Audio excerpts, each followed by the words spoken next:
C F हो गया था, है ना। देखिए भाई, अंतर समीकरण था आपका। अब इसमें डालेंगे असमघात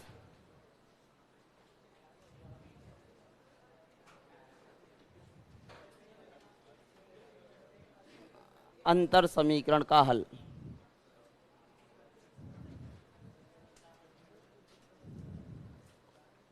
असमघात अंतर समीकरण का हल। देखो, आप जानते हो इधर की साइड होता है फंक्शन ऑफ ई, ई का फलन होता है। इधर की साइड जब आप लिखते हो, जैसे इधर लिखा था आपने del u x, del square u x, del की यू एक्स, डेल को आप ई में कन्वर्ट कर सकते हो। ई इक्विवेलेंस होता है वन प्लस डेल के, और डेल से आप किसके पदों में जा सकते हो, ई के पदों में जा सकते हो। तो इधर की साइड में ई का फलन आता है और बराबर में आता है आर एक्स। और यहाँ आप पढ़ रहे हो अचर गुणांकों के असमघात अंतर समीकरण का हल। भले डालना चाहो तो डाल सकते हो, अचर गुणांकों के रैखिक। हाँ भाई, रैखिक के लिए यू एक्स की पावर कितनी आएगी बोलो, एक। रैखिक के लिए यू एक्स की जो पावर है वो हमेशा कितनी आती है, एक आती है। तो यहाँ से आप डालोगे एडिंग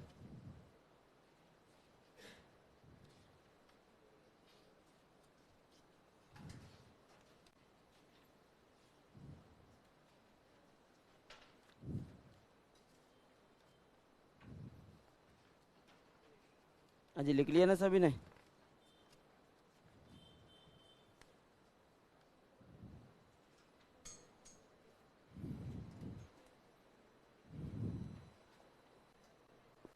देखो भाई,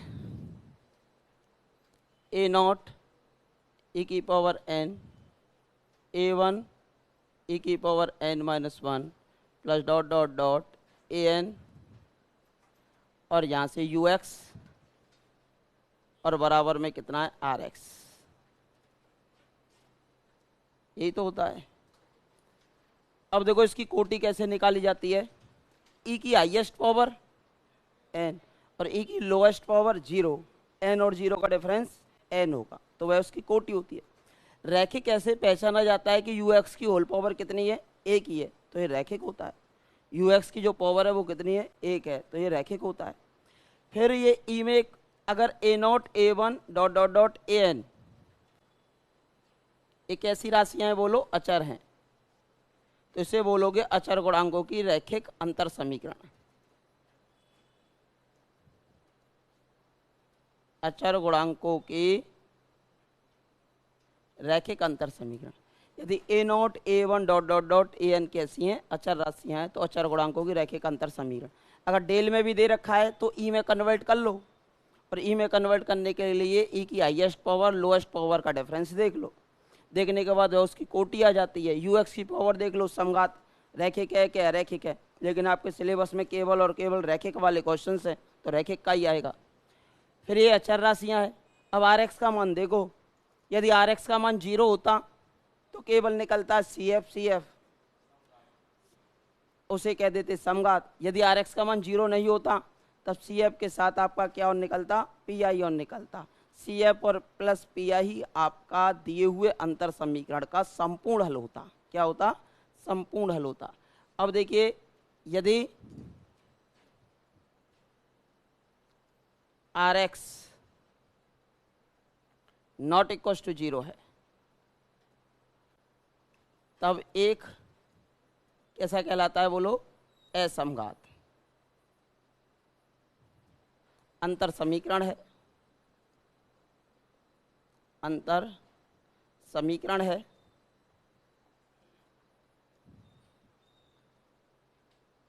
जिसका हल बोलो क्या होता है, सभी जानते हो, C F plus P I. Differential equation में भी जरूरत पड़ती है, डिफरेंशियल इक्वेशन में भी इसी प्रकार का क्वेश्चन आता है, जिसका हल यू एक्स, वाई के स्थान पर यहाँ पर है यू एक्स, यू एक्स बराबर C F plus P I, यानी कि या यू एक्स बराबर कम्प्लीमेंट्री फंक्शन यानी पूरक फलन, पूरक फलन complementary function plus particular integral यानी कि विशिष्ट समाकल, विशिष्ट समाकल, विशिष्ट समाकल, complementary function and particular integral, इन दोनों को जोड़ देते हो और अचर गुणांकों के असमघात रैखिक अंतर समीकरण का क्या आ जाता है, हल आ जाता है। सी एफ तो आपको यहाँ भी निकालना पड़ेगा, सी एफ तो इसकी हेडिंग है solution of non homogeneous differentiation, solution of non homogeneous differentiation with constant coefficient, with constant coefficient, असमघात को बोलते हो नॉन होमोजेनियस डिफरेंशिएशन है। U x equal to C F plus P I, C F निकालना मैं सिखा ही चुका हूँ, ई के स्थान पर एम रिप्लेस करो और वहाँ से एम की वैल्यू निकालो, अगर एम की वैल्यू अलग अलग आती हैं तो अलग प्रकार से सी एफ, एम की वैल्यू सेम आती हैं तो अलग प्रकार से सी एफ, और एम की वैल्यू कॉम्प्लेक्स नंबर आती हैं तो अलग प्रकार से सी एफ। ये कॉन्सेप्ट हम आपको बता चुके हैं। तो सी एफ तो सभी में निकालना ही है, पी आई और निकाल देते हैं, विशिष्ट हल और निकाल देते हैं इसमें, ठीक है भाई। जो भी छोटी मोटी दिक्कत है आपकी, एक आध बच्चा जिन्होंने सी एफ निकालना नहीं सीखा है वो देख लेना पुरानी क्लास, ठीक है। और मैं आज पी आई निकालना सिखाऊंगा, पर्टिकुलर इंटीग्रल।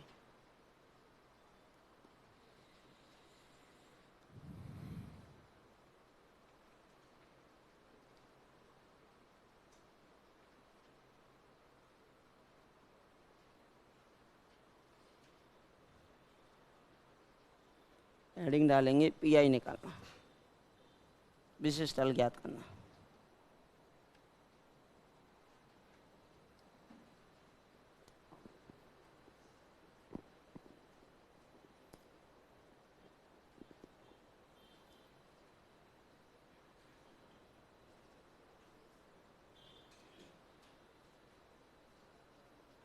ठीक है भाई,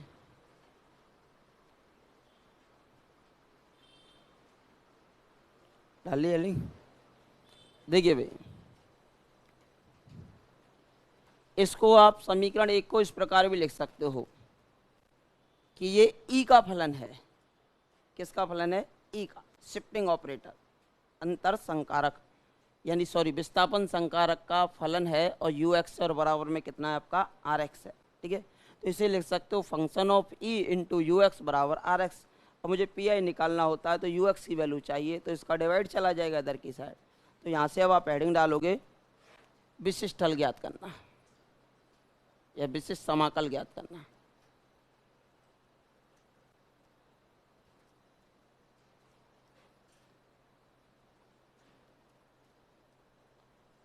विशिष्ट हल, देखो इधर तो आता है आपका फंक्शन ऑफ ई, यही तो आया था इधर की साइड, और कितना था यू एक्स। ये ई का फलन था, यू एक्स था और बराबर में आर एक्स था, तो हमने इसको शॉर्ट में लिख दिया। इधर ये फंक्शन ऑफ ई था, ये यू एक्स था और ये बराबर में आर एक्स था। तो हमें यू एक्स की वैल्यू निकालनी होती है पी आई निकालने के लिए। Particular integral that's mean you x, ये आ जाएगा नीचे फंक्शन ऑफ ई और इधर हो जाता है आर एक्स। अब सब कुछ जो डिपेंड करेगा वो आर एक्स पे डिपेंड करता है कि आर एक्स कैसा फलन है। हम क्या करेंगे, इधर की साइड में आपका फंक्शन ऑफ ई होगा, यू एक्स होगा, आर एक्स होगा। हमें पी आई निकालना है तो फंक्शन ऑफ ई का डिवाइड कर देंगे, 1/f को ऑपरेट कर देंगे आप आर एक्स पर। अब आर एक्स की वैल्यूज पे डिपेंड करेगा कि आर एक्स का मान क्या क्या है, ठीक है भाई।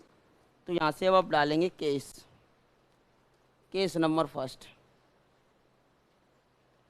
केस नंबर कौन सा? फर्स्ट। केस नंबर डालेंगे आप फर्स्ट, ठीक है। केस नंबर फर्स्ट में यदि आर एक्स बराबर P N x, P for polynomial, n means n degree, x means variable, x variable में एन घात का बहुपद है। क्या है बोलो? बहुपद। कितने घात का? एन घात का। जैसे द्विघात का होता है a x square plus b x plus c, ऐसे 3 घात का होता है, ऐसे 4 घात का। ये सपोज कीजिए एन घात का, जहाँ पी एन एक्स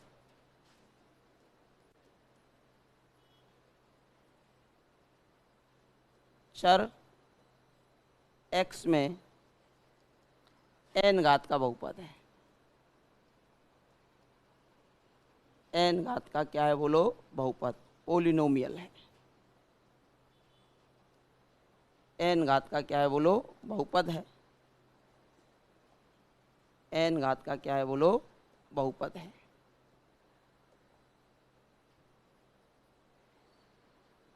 तब पी आई कैसे निकलेगा?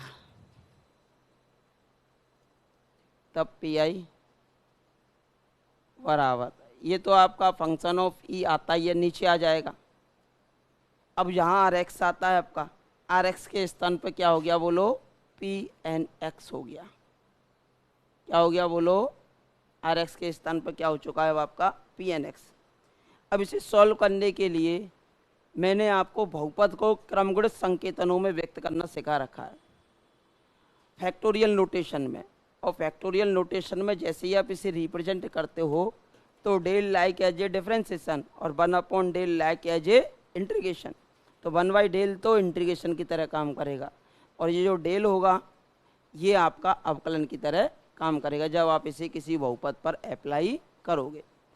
अब देखिए, ये आपका फंक्शन ऑफ ई है और ये आपका पी एन एक्स है। 1 फंक्शन ऑफ ई, और यहाँ से आपका क्या दे रखा है बोलो? पी एन एक्स दे रखा है। तो हम क्या करेंगे? आप जानते हो चूंकि ई इक्विवेलेंस होता है किसके बोलो? 1 प्लस डेल के।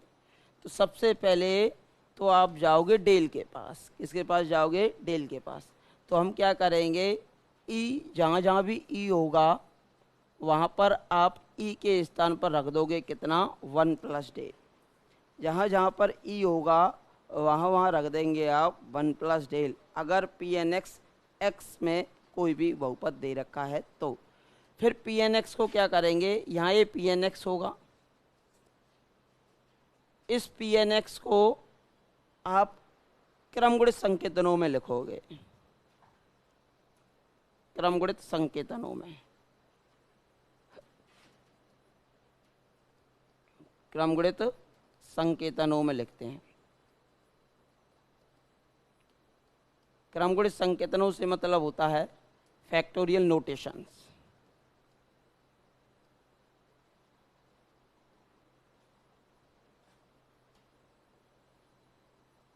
किस में लिखते हो बोलो?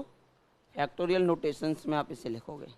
आप जानते हो जैसे एक्स की पावर क्रमगुणित 2, ये ब्रैकेट में पावर आती है, इसे पढ़ा जाता है एक्स की घात क्रमगुणित 2 या एक्स की पावर क्रमगुणित 2। तो इसे कैसे लिखा जाता है सभी जानते हो? क्या लिखा जाता है? X minus 1। एच का मान अगर 1 है तो। अगर एक्स की पावर क्रमगुणित 3 होता तो एक्स माइनस 1 और x minus 2। X minus 1 x minus 2, इसे आप फैक्टोरियल नोटेशन में रिप्रेजेंट करते हो। मैंने क्या कहा? अगर आपको किसी बहुपद का क्या निकालना है बोलो? पर्टिकुलर इंटीग्रल निकालना है, तो उसके लिए पी एन एक्स को तो फैक्टोरियल नोटेशन में रिप्रेजेंट करो, क्रमगुणित संकेतनों में। और यहाँ ई को रिप्लेस करो 1 प्लस डेल से। ई को रिप्लेस करेंगे किससे? 1 प्लस डेल से। अब इसको अप्लाई कर देंगे।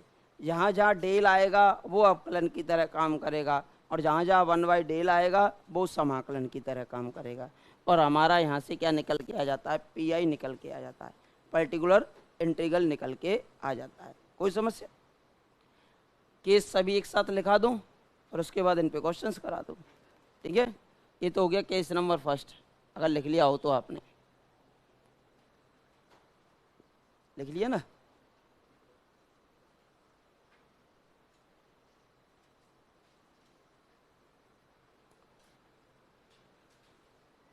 कोई भी बहुपद दे रखा है, केवल बहुपद, तो उसे फैक्टोरियल नोटेशन में व्यक्त करो और ई के स्थान पर 1 प्लस डेल लाओ।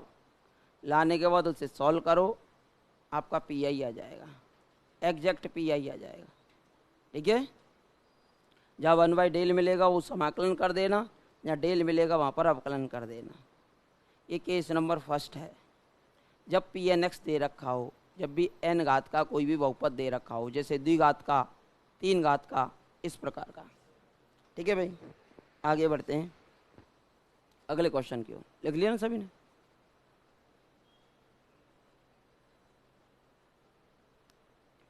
केस नंबर सेकंड,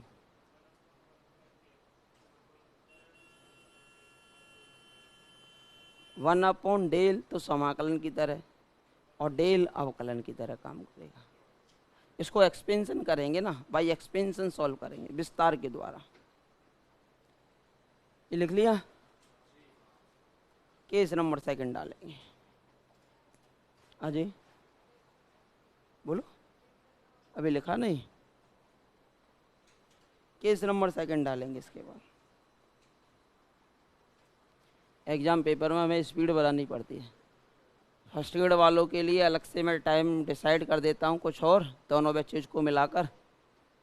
उसका पोर्शन मैं अभी कल से या परसों से स्टार्ट कर दूँगा। एक एमएससी का पोर्शन कंटिन्यूस, 1 घंटे की या 1.5 घंटे की क्लास कंटिन्यूस एमएससी वाले पोर्शन की ओर स्टार्ट कर देते हैं। आपकी बीएससी चल ही रहा है, एमएससी का स्टार्ट कर देता हूँ। 11-12 का कुछ सर पढ़ा ही रहे हैं, फिर 2-4-5 दिन बाद जैसे वो ख़त्म होता 10-15 दिन के अंदर फिर 11-12 का पोर्शन ले लूँगा, ख़त्म होती है ना।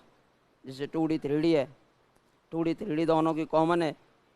पोलर कोऑर्डिनेट्स की अलग है, ज्यामिति कार्टेशियन कोऑर्डिनेट की अलग है, फिर इधर से 3D अलग है, कार्टेशियन और पोलर वाली अलग है, और इधर से आप इधर आते हो तो ये अलग है। फिर वेक्टर में और चली जाती है 3D वाला पोर्शन वेक्टर कैलकुलस के अंदर। तो कई जगह 2D 3D का कॉन्सेप्ट यूज होगा, तो फिर हम उस पोर्शन को ले लेंगे। ठीक है, तो पहले तो इसे लिख लीजिए आप। हाँ जी, case number second, case second. हाँ जी, यदि पी एन एक्स, हाँ जी sorry, R x equals to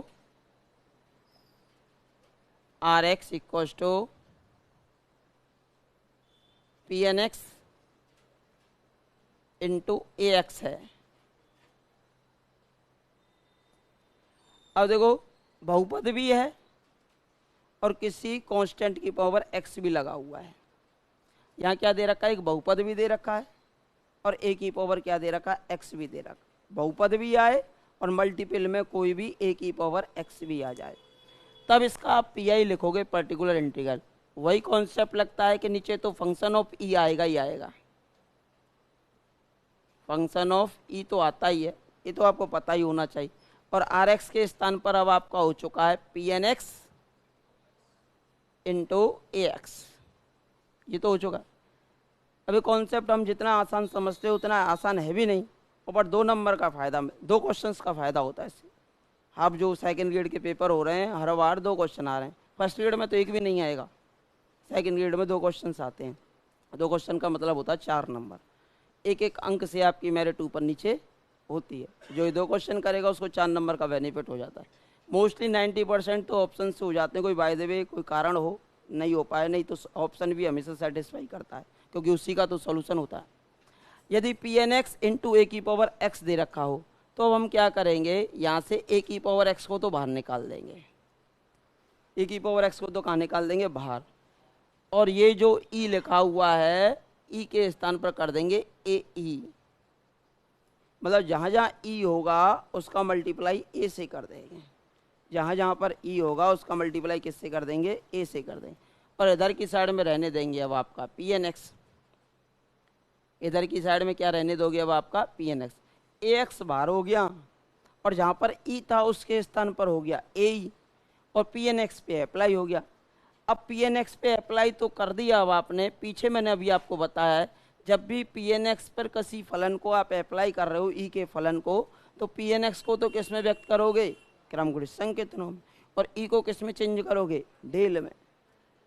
तो देखो ई को डेल में कन्वर्ट करने के लिए अब हम क्या करेंगे, एक ई पावर एक्स तो बाहर हो ही चुका है, अब ये हमारा फंक्शन है ही, ये आपका ए है ही, और ई के स्थान पर कितना होता है बोलो, 1 प्लस डेल। अब इसको 1 प्लस डेल में व्यक्त करेंगे और पी एन एक्स को पुरानी वाले मेथड से ही सॉल्व करेंगे, यानी कि फैक्टोरियल नोटेशन में। इसको किस में रिप्रेजेंट करोगे बोलो, क्रमगुणित संकेतनों में, क्रमगुणित संकेतनों में। ये अभी केवल बहुपद वाले चल रहे हैं, इसको क्रमगुणित संकेतनों में व्यक्त करो। बस एक स्टेप बढ़ जाता है इसमें कि ए की पावर एक्स तो बाहर आएगा, ए की पावर एक्स बाहर आएगा तो जहाँ पर ई है वहाँ पर ए ही हो जाता है, और इसे सॉल्व करना आप जानते हो, ई को फिर डेल में रिप्लेस करो 1 प्लस डेल बनाकर, और पी एन एक्स को फैक्टोरियल नोटेशन में रिप्रेजेंट करो, बाई एक्सपेंशन इसे सॉल्व कर लो और आपका आंसर आ जाता है। ये दूसरा मेथड हो गया, जब पी एन एक्स का मल्टीप्लाई किससे हो रहा हो, ए की पावर एक्स से हो रहा हो। जब पी एन एक्स का मल्टीप्लाई किससे हो रहा हो, ए की पावर एक्स से हो रहा हो, तब ये पी आई निकालने का फॉर्मूला है, तब ये पी आई निकालने का क्या है बोलो, फॉर्मूला है। कोई समस्या, लिख लिया।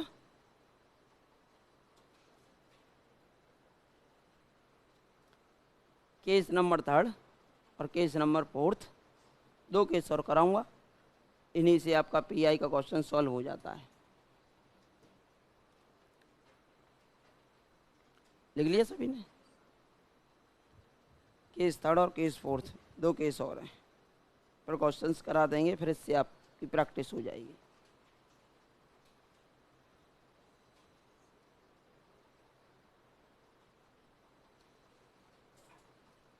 हो गया ना, देखिए नहीं हुआ,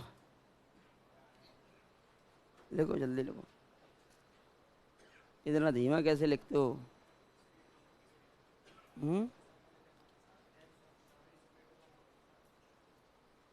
एग्जाम पेपर में कैसे करेंगे?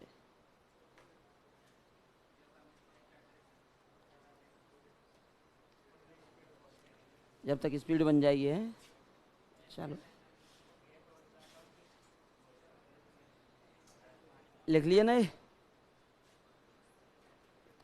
देखो केस नंबर 3,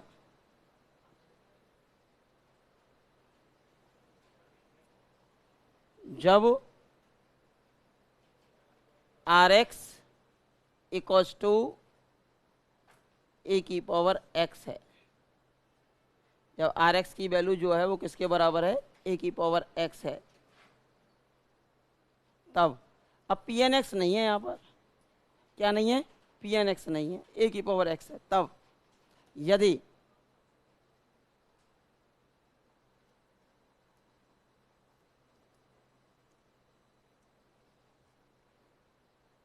यदि f a not equal to 0 है, तब पी आई, अजय इधर तो आपका आता है एफ ई, ये तो आता है नीचे, और इनटू किससे हो रहा है बोलो, ए की पावर एक्स से, नीचे फंक्शन ऑफ पी आएगा, इधर इनटू हो रहा है ए की पावर एक्स से। तो हम क्या करते हैं, इसमें क्या करते हो, यहाँ ए है ना, ई के स्थान पर ए रख दो, ई के स्थान पर क्या रख दोगे, ए रख दोगे, और रखने के बाद देखो कहीं एफ ई 0 तो नहीं हो रहा, देखो एफ ए किसके बराबर नहीं हो, 0 के बराबर, अगर 0 के बराबर नहीं हो तो सीधा पी आई यही आ जाता है, इसके स्थान पर क्या रिप्लेस कर दोगे आप, ए रिप्लेस कर दोगे, कुछ नहीं करना होता है, सीधा ए रख दो ई के स्थान पर, ई के स्थान पर ए रख दो तो यही पी आई हो जाता है, लेकिन कंडीशन ये होनी चाहिए कि एफ ए का मान किसके बराबर ना हो, 0 के बराबर ना हो, एफ ए का जो मान है वो 0 के बराबर ना हो, तथा यदि एफ ए का मान 0 के बराबर हो जाए तो तब प्रोसेस चेंज करनी पड़ेगी, तथा यदि एफ ए इक्व टू क्या हो, 0 है, तब पी आई कैसे निकलेगा बोलो, पर्टिकुलर इंटीग्रल। अजय ये आपका ई होता ही है, यहाँ तक तो कोई दोहराया है ही नहीं। फिर ये आपका ए की पावर एक्स दे ही रखा है, आपको पता है कि 0 हो रहा है ए रखने पर नीचे। तो मैंने आपको इससे पहले एक केस पढ़ाया है, इससे पीछे पी एन एक्स इंटू ए की पावर एक्स, यानी ए की पावर एक्स का गुणा हो रहा है 1 से, तो कितने घात का बहुपद होता है, 0 घात का, मतलब 1 इंटू एक्स की पावर 0। तो हम उसे 0 घात का बहुपद तो मान सकते हैं ना, तो हम क्या कर देंगे, इसको P0x से मल्टीप्लाई कर देंगे। P0x यानी कि 1 घात का बहुपद, सॉरी 0 घात का बहुपद, यानी इसका मान हमेशा कितना होता है, 1 ही होता है। कितना होता है, 1 ही होता है। अब इसका मान 1 है, अभी 0 घात का बहुपद मान लेते हो। अब इसे सॉल्व करना, आप जानते हो कि ए की पावर एक्स तो आ जाएगा बाहर, और जहाँ पर ई होगा वहाँ पर हो जाएगा अब आपका कितना, ए, कितना हो जाता है, ए, और यहाँ पर कितना बचेगा बोलो, P0x। ठीक है। अब फिर इसे सॉल्व करने के लिए आप जानते हो जब बहुपद को सॉल्व किया जाता है तो ई को डेल में कन्वर्ट किया जाता है। तो ई को डेल में कन्वर्ट करने के लिए ए है, और यहाँ पर आप लिख दोगे 1 प्लस डेल, और ये आपका हो गया अब आपके पास क्या बोलो, P0x। इसे सॉल्व कर लेना, ये आपका पी आई हो जाता है। एक तो सीधा ही रख के निकाल सकते हो अगर एफ ए की वैल्यू 0 के बराबर ना हो। यदि एफ ए की वैल्यू 0 के बराबर हो जाती है तो उस केस के अंदर P0x से मल्टीप्लाई कर देना, क्योंकि उसका मान कितना होता है, हमेशा 1 होता है। और मल्टीप्लाई करने के बाद ax को बाहर निकालो, यहाँ ए ही करो, ई के स्थान पर डेल रिप्लेस करो, और P0x को आप सॉल्व कर लीजिए। फिर कितने केस हो गए भाई, 3 हो गए।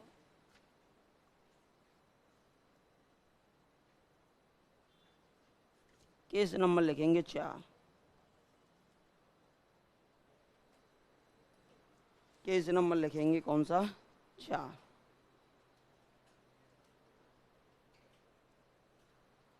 साइन और कॉस वाला डिफरेंशियल इक्वेशन में भी आता है।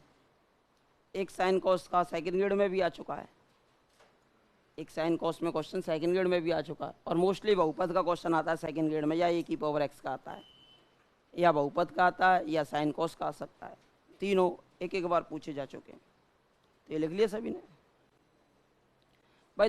4 केस पढ़ाए हैं मैंने, 4 के हाथ, इसमें 2 हो गए, 2 पहले हो गए। पहला तो सीधा बहुपद हो, बहुपद हो तो उसे क्रमगुणित संकेतनों में व्यक्त कर दो, और ई के स्थान पर 1 प्लस डेल लिख दो। ठीक है, उसे सॉल्व कर लो। दूसरा था कि भाई बहुपद का मल्टीप्लाई ए की पावर एक्स से हो, तो ए की पावर एक्स को बाहर निकालो, जहाँ ई है वहाँ ए ही कर दो, और ई के स्थान पर 1 प्लस डेल कर दो, और पी एन एक्स को क्रमगुणित संकेतनों में व्यक्त कर दो। फिर केवल ए एक्स हो तो ई के स्थान पर ए रख दो, अगर 0 नहीं होता है तो, और 0 हो जाए तो फिर P0x से मल्टीप्लाई कर दो, उसे 0 घात का बहुपद मान लो, और आसानी से उसका पी आई निकल सकता है। दूसरा तरीका भी बता सकता हूँ मैं, दूसरे तरीके से भी निकल सकता है इसका पी आई, जरूर नहीं है कि ऐसे ही निकालो। अब केस 3 हो गया, इसके बाद आता है केस नंबर 4।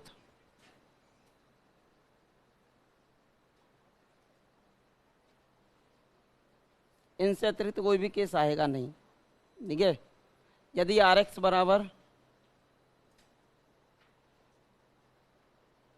बराबर आपका साइन ए एक्स या कॉस ए एक्स हो, साइन ए एक्स या कॉस ए एक्स हो, तब पी आई पर्टिकुलर इंटीग्रल, जैसे कि यहाँ तो आएगा आपका, सपोज कीजिए ई में फलन है लेकिन ई स्क्वायर में फलन होना चाहिए। जहाँ जहाँ आपको ई स्क्वायर दिखाई दे वहाँ ई स्क्वायर के स्थान पर माइनस ए स्क्वायर कर देना। ऐसा ही काम हम डिफरेंशियल इक्वेशन में करते हैं सेम, जहाँ डी स्क्वायर दिखाई देता है वहाँ डी स्क्वायर के स्थान पर माइनस का ए स्क्वायर कर देते हैं, यानी ए स्क्वायर करना फिर उसके आगे माइनस लगाना, क्योंकि माइनस का स्क्वायर करेंगे तो प्लस ही हो जाता है ना। तो ई स्क्वायर है, और इधर अगर आपका साइन एक्स लिखा हुआ है या कॉस एक्स लिखा हुआ है, साइन एक्स लिखा हुआ है या फिर क्या लिखा हुआ है, cos x लिखा हुआ है। तो हम सीधा क्या करेंगे, इसके स्थान पर रख देंगे ए स्क्वायर। ई स्क्वायर के स्थान पर क्या रख देते हो, ए स्क्वायर, लेकिन किसका, माइनस का। और इसको ऐसे ही रहने देते हैं, साइन ए एक्स और या फिर कॉस ए एक्स। लेकिन कब लिखेंगे, वशर्ते जबकि, केवल एक ही केस में, जबकि f minus a square not equal to 0 है। एक ही केस में लिखेंगे जब f minus a square not equal, मतलब नीचे वाला मान 0 नहीं होना चाहिए। अगर 0 हो जाए तो 0 हो जाता है, तो फिर इसे ई की पावर में कन्वर्ट करके सॉल्व करेंगे। ठीक है भाई। यदि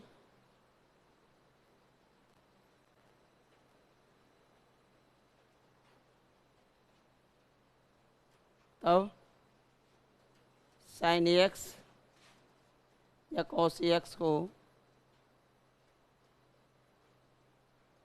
ई की घात में एक केस नहीं आएगा, यहीं तक आ जाता है, परिवर्तित करते हैं, परिवर्तित कर हल करते हैं।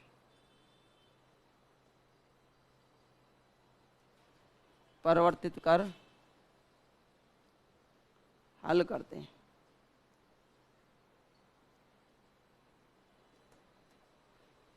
परिवर्तित कर हल करते हैं।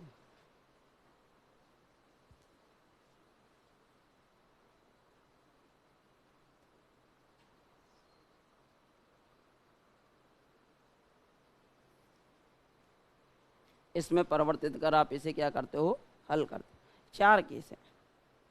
साइन कॉस में हो तो ई स्क्वायर ढूंढो, ई स्क्वायर के स्थान पर माइनस ए स्क्वायर रखो, अगर 0 नहीं हो रहा है तो फिर ई बच जाएगा, तो उसका परमीकरण कर देना, फिर ई स्क्वायर बना लेना, फिर ए स्क्वायर के स्थान पर माइनस ए स्क्वायर रख देना।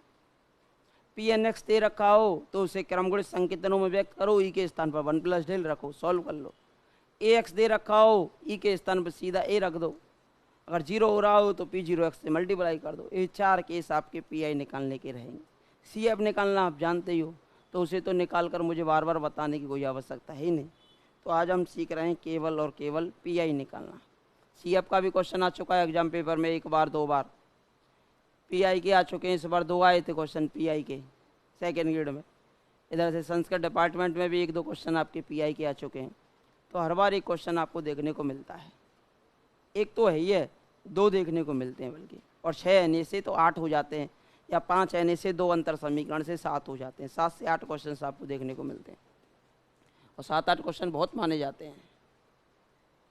क्वेश्चन 60 करने हैं आपको, 7 एक जगह से मिल रहे हैं, 7 में से 5 आप कर पा रहे हो तो भी आप अपने आप को सौभाग्यशाली समझिए।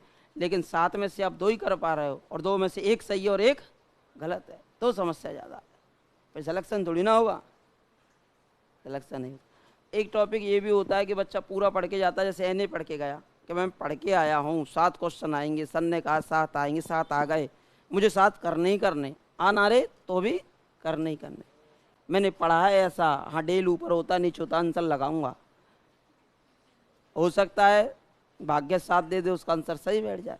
हो सकता है भाग्य ही खराब चल रहा हो, होता हुआ भी गलत हो जाए। 7 में से 6 गलत निकल जाए, 1 सही निकले। हो सकता है कि 7 में से 6 सही निकल जाए और 1 गलत निकले, वो अलग चीज़ होती है। फिर ये प्रैक्टिस आपको परफेक्ट बनाती है, इसमें कोई दौराई है नहीं। तो जितनी ज़्यादा प्रैक्टिस करेंगे उतना बेनिफिट आपको मिलेगा। अब देखिए इन पे कुछ क्वेश्चंस करा देता हूँ मैं ना। क्या चीज़, भाग्य संग ना दे, ऐसा तो कुछ नहीं। कहावत ना सुनी का छोरा, व्यक्ति अपनी हाथों की लकीरों का निर्माण स्वयं करता है। मेहनत के बलबूते पर आप अपनी हाथों की लकीरों को बदल भी सकते हैं, नहीं समझे? हाँ, पर यह कि 7-8 के 5 से कम तो आएंगे नहीं, ये तो श्योर है। 5 क्वेश्चन तो धर्म के मिलेंगे ही मिलेंगे। नहीं का जो पुराना उठा के देख लो ना, क्योंकि एग्जामिनर को पता है कि बच्चा कहाँ से छोड़ के जाता है, या टीचर जो भी है कहाँ से छोड़ते हैं। ये पोर्शन टफ है तो इसे कितना रट पाएगा बच्चा, कितना नहीं रट पाएगा, तो इस कारण यहाँ से क्वेश्चन जरूर देगा। आरपीएससी तो जरूर देगी। 5 क्वेश्चन तो हैं ही हैं, 7 होंगे 8 होंगे, इसमें कोई दोहराया नहीं। फर्स्ट पीरियड में भी इस बार 6 किए थे, 6 किए थे एंड एलपीपी में 5 किए थे। हर बार 2-2 का प्रावधान था, इस बार 6 थे, क्योंकि इस बार आपका फिक्सेशन नहीं था कि भाई एमएससी के पोर्शन से 10 क्वेश्चन आएंगे। इस बार भी नहीं है। एमएससी वाले से 30 आ सकते हैं, इस बार आपके 27 थे उस टाइम, आपके 30 आ सकते हैं, कोई दोहरा नहीं। ग्रेजुएशन से और पोस्ट ग्रेजुएशन से ज़्यादा एग्जामिनर को पता है कि हायर एजुकेशन जानता है तो लोअर तो वैसे ही जानता होगा बच्चा। हाँ, और लोअर को नहीं, लोअर को जानता और हायर को कोई गारंटी नहीं कि जानता है कि नहीं जानता, तो इस कारण हायर से ज़्यादा देने लग गए क्वेश्चंस, लोअर से कम कर दिए। ये चीज़ हो गई है। ठीक है, अब देखो एग्जाम्पल्स हैं कुछ, पहले एग्जाम्पल्स करेंगे। जैसे कि ux+2 -7 ux+1, फिर क्वेश्चन है आपका 10 ux इक्वल्स टू 12 इंटू 4 की पावर x। 124 नहीं है ना, 12 है, कांस्टेंट है, कांस्टेंट का कोई महत्व नहीं है, वो सीधा मल्टीप्लाई में बाहर हो जाता है। सबसे पहले तो सफिक्स फॉर्म में दे रखा है अंतर समीकरण, सबसे पहले आप इसको ई में कन्वर्ट करेंगे। किसमें? ई में। ई में कन्वर्ट करने के लिए, हाँ जी, कितने मान शिफ्ट हो रहे हैं? कितने मान शिफ्ट हो रहे हैं? 2 जोड़ रहा है ना, तो ये हो जाएगा e square u x, e square u x. 7 कितने मान शिफ्ट हो रहे हैं? 1, ई हो जाएगा यू एक्स प्लस कांस्टेंट कितना है? 10, एक भी मान शिफ्ट नहीं हो रहा, और बाहर क्या आ गया आपका? यू एक्स बाहर आ गया, और ये आपका 12 है, और इनटू में कितना है बोलो? 4 की पावर x है। यहाँ तक कोई समस्या नहीं है। अब हमें पी आई निकालना है, तो इसका सीधे ही क्या दे दोगे आप? भाग दे दोगे। तो पी आई निकालना है, इसके गुणनखंडे तो हो सकते हैं ना शायद? 10 है, 5 दूनी 10, माइनस के 5 और माइनस के 2 माइनस के 7 हो जाते हैं। अब देखो यहाँ से हम क्या करेंगे, तो पी आई निकाल रहे हैं, मैं केवल पी आई निकाल के बता रहा हूँ, सी एफ तो निकलेगा ही निकलेगा। C F plus P I दोनों मिलकर इसका कंप्लीट हल देंगे, टोटल सॉल्यूशन देंगे। अब मैं तो केवल पी आई निकाल रहा हूँ, तो इसके फैक्टर क्या हुए बोलो? e-2 और e-5, 5 दूनी 10 और 5 और 2 7, 12 का कोई महत्व है नहीं, और 4 की पावर x है। मैंने क्या कहा? 12 तो सीधा बाहर हो ही जाएगा। मैंने क्या कहा? इस गुणांक को देखो, a को अगर मैं e के स्थान पर a रख दूं तो क्या 0 हो रहा है कि नीचे? नहीं हो रहा।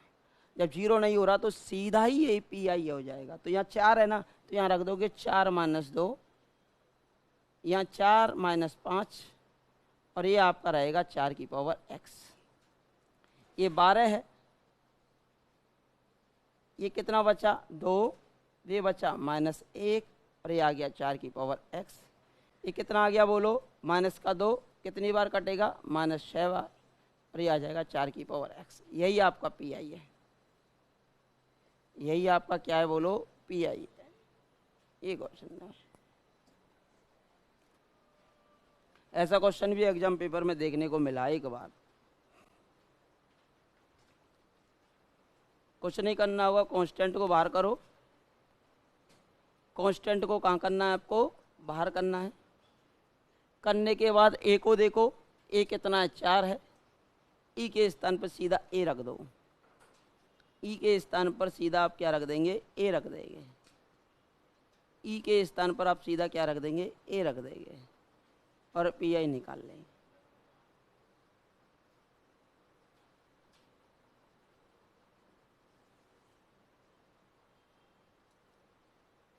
शिफ्टिंग प्रॉपर्टी लगा दो। ये 2 मान शिफ्ट हो रहे हैं, ये 1 मान शिफ्ट हो रहा है, ये एक भी मान शिफ्ट नहीं हो रहा है। एक क्लास हो चुकी है अंतर समीकरण की, जो क्लास में प्रेजेंट नहीं थे, हो सकता है उनको थोड़ी बहुत दिक्कत आ रही हो। पुरानी क्लास को देख लेना, पीछे वाली को, ठीक है।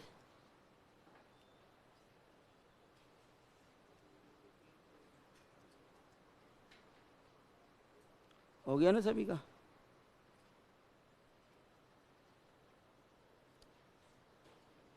अब ऐसा क्वेश्चन सीधा मिलता ना तो आप सीधा करना, अच्छा ये है, सीधा वैल्यू रख के देखना, जीरो नहीं हो रहा तो वही पी आई हो जाता है, जीरो नहीं हो रहा तो वही आपका क्या हो जाता है, पी आई, पर्टिकुलर इंटीग्रल हो जाता है। लिख लिया ना?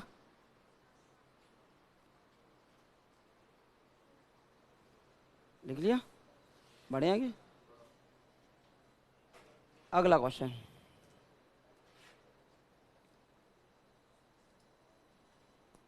नेक्स्ट क्वेश्चन लिखेंगे। ux plus 2 minus 5 ux plus 1 plus का 6 ux बराबर 5 की पावर x। जी ए का मान कितना अब यहाँ पर 5 है, वैल्यू ऑफ ए कितनी है, 5 है। सबसे पहले शिफ्टिंग प्रॉपर्टी लगाओ।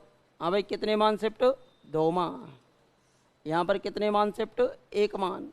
यहाँ पर कितने मान शिफ्ट, 1 भी मान नहीं। ठीक है, और बाहर क्या आ जाएगा आपका, बोलो ux, और बराबर में कितना है, बोलो 5 की पावर x। आज इसके गुणनखंड तो कर सकते हो, 3 दूनी 6, माइनस का 2 और माइनस का 3, ई माइनस 2 ई माइनस 3, तो प्लस का 2 और 3 आ जाएगा। तो ux पी आई बराबर कितना आ जाएगा, इसका नीचे डिवाइड करते हो तो इसके फैक्टर हुए ई माइनस 2 और ये हो गया ई माइनस 3, 5 की पावर x। अब मुझे बताइए ई के स्थान पर अगर मैं 5 रख दूं, क्या जीरो हो रहा है कि नीचे, नहीं हो रहा, तो सीधे यही पी आई हो जाएगा। तो ये हो जाएगा 5 माइनस 2 और ये 5 माइनस 3 और ये हो जाएगा 5 की पावर x। तो कितना आया बोलो, 3 और ये 2, 3 दूनी 6, 5 की पावर x। यही पी आई है आपका, यही आपका पर्टिकुलर इंटीग्रल है। सी एफ जब भी निकाला जाएगा तो बराबर में जीरो करके निकाला जाता है। अगर बराबर में जीरो नहीं है तो सी एफ भी निकलेगा और पी आई भी निकलेगा। सी एफ निकालने के लिए बराबर में जीरो करना होगा, इसके 2 मान निकलेंगे, 2 और 3, तो C1 पहले मूल की पावर x, C2 दूसरे मूल की पावर x, ऐसे सी एफ लिखा जाएगा। और दोनों को जोड़ देंगे तो कंप्लीट हल आपका निकल के आ जाता है, संपूर्ण सॉल्यूशन यानी कंप्लीट हल। ठीक है, 2 गए क्वेश्चन। एक जीरो वाला भी ले लो कि भाई जीरो बन जाए तो क्या होगा, है ना, एक जीरो भी बना देते हैं अगर आपकी इच्छा हो तो बनाइए। ये लिख लिया ना, समझ आ गया? ठीक है, यहाँ तक बोलो, किसी कोई आपत्ति नहीं है ना? तो देखो, लिख लिया। अगला एग्जाम्पल, एग्जाम्पल नंबर नेक्स्ट, एक जीरो वाला एग्जाम्पल लेंगे।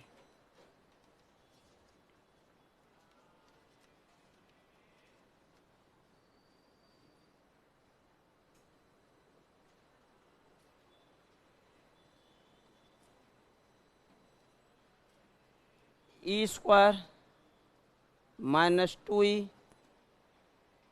प्लस 2, ये तो मैंने ई के पदों में दे दिए, ux बराबर 2 की पावर x, ये दे रखा है, ये दे दिया भाई आपके लिए। इसको अब आपको सॉल्व करना है। ठीक है, ये तो मेथड से सिखा रहा हूँ, ऑप्शन से भी हो जाते हैं, ऐसी कोई दिक्कत वाली बात नहीं है। ऑप्शन से क्या करना होगा, जो हल होगा ना उसको एलएचएस में रख देना, आरएचएस आ जानी चाहिए। जो ऑप्शंस होंगे उस ऑप्शंस को उठाना, उसको एलएचएस में रखना, क्या आ जानी चाहिए, आरएचएस आ जानी चाहिए। यदि सीएफ का भाग है तो उसको एलएचएस में रखने पे जीरो आ जाना चाहिए। अगर वो कहता है पूरक फलन का भाग है तो उसे एलएचएस में रखने पर जीरो आ जाना चाहिए, और वो कहता है कि विशिष्ट हल है तो उसे एलएचएस में रखने पे आरएचएस आ जानी चाहिए। इतना अंतर होता है ऑप्शन से अगर आप करते हो तो, और 99% क्वेश्चन ऑप्शन से हो जाते हैं। फिर भी थोड़ा टाइम लग जाता है ऑप्शन से करने में। ऑप्शन से क्या होता है कि हमें चारों ऑप्शन चेक करने पड़ते हैं। अगर हमारा अंदाजा सही हो कि हम पढ़ के गए कि हमारा आंसर ये हो सकता है, तब आप ऑप्शन का उपयोग कर सकते हो। लेकिन अगर आपको चारों को चेक करना है तो फिर उस केस में विधि का उपयोग करिए, क्योंकि चार को चेक करने में जितना समय लगेगा विधि से एक ही बार में हो जाएगा। तो विधि और ऑप्शन दोनों आने चाहिए। अगर विधि नहीं लग पाती है तो ऑप्शन का उपयोग कर सकते हो। कभी कभार क्वेश्चन गलत टाइप होकर आ जाता है, और गलत टाइप होने के कारण कभी कभार आप ऑप्शन से जूझते रहते हो, नहीं हो पाता। फिर विधि से करते हो, विधि से भी नहीं आता, तो टाइम की दोनों जगह बर्बादी होती है। तो अगर हमें पता है पहले से इसका आंसर ये हो सकता है और मोस्टली देखकर हम पहचान सकते हैं, तो आंसर लगा देते हैं हमेशा। अब देखो ये वाला क्वेश्चन है, हाँ जी, e minus two E plus two you की पावर एक्स, यहाँ से आपका दे रखा है 3e करो इसको, 3e जीरो करना है ना मुझे इसे, 3e करो। ये हो जाएगा 3 दूनी 6, 2 दूनी 4 और 2 6, 6 माइनस 6 बराबर 0 हो जाएगा ना। रखो, देखो 2 रखो, 2 का स्क्वायर 4, 4 और 2 6, और यहाँ 2 रखेंगे, 3 दूनी 6, 6 माइनस 6 बराबर 0 हो जाएगा। अब 6 माइनस 6 बराबर 0 हो जाएगा, तो अब यहाँ से पी आई निकाल रहे हो, पी आई निकाल रहे हो। आज इसके फैक्टर हो सकते हैं क्या,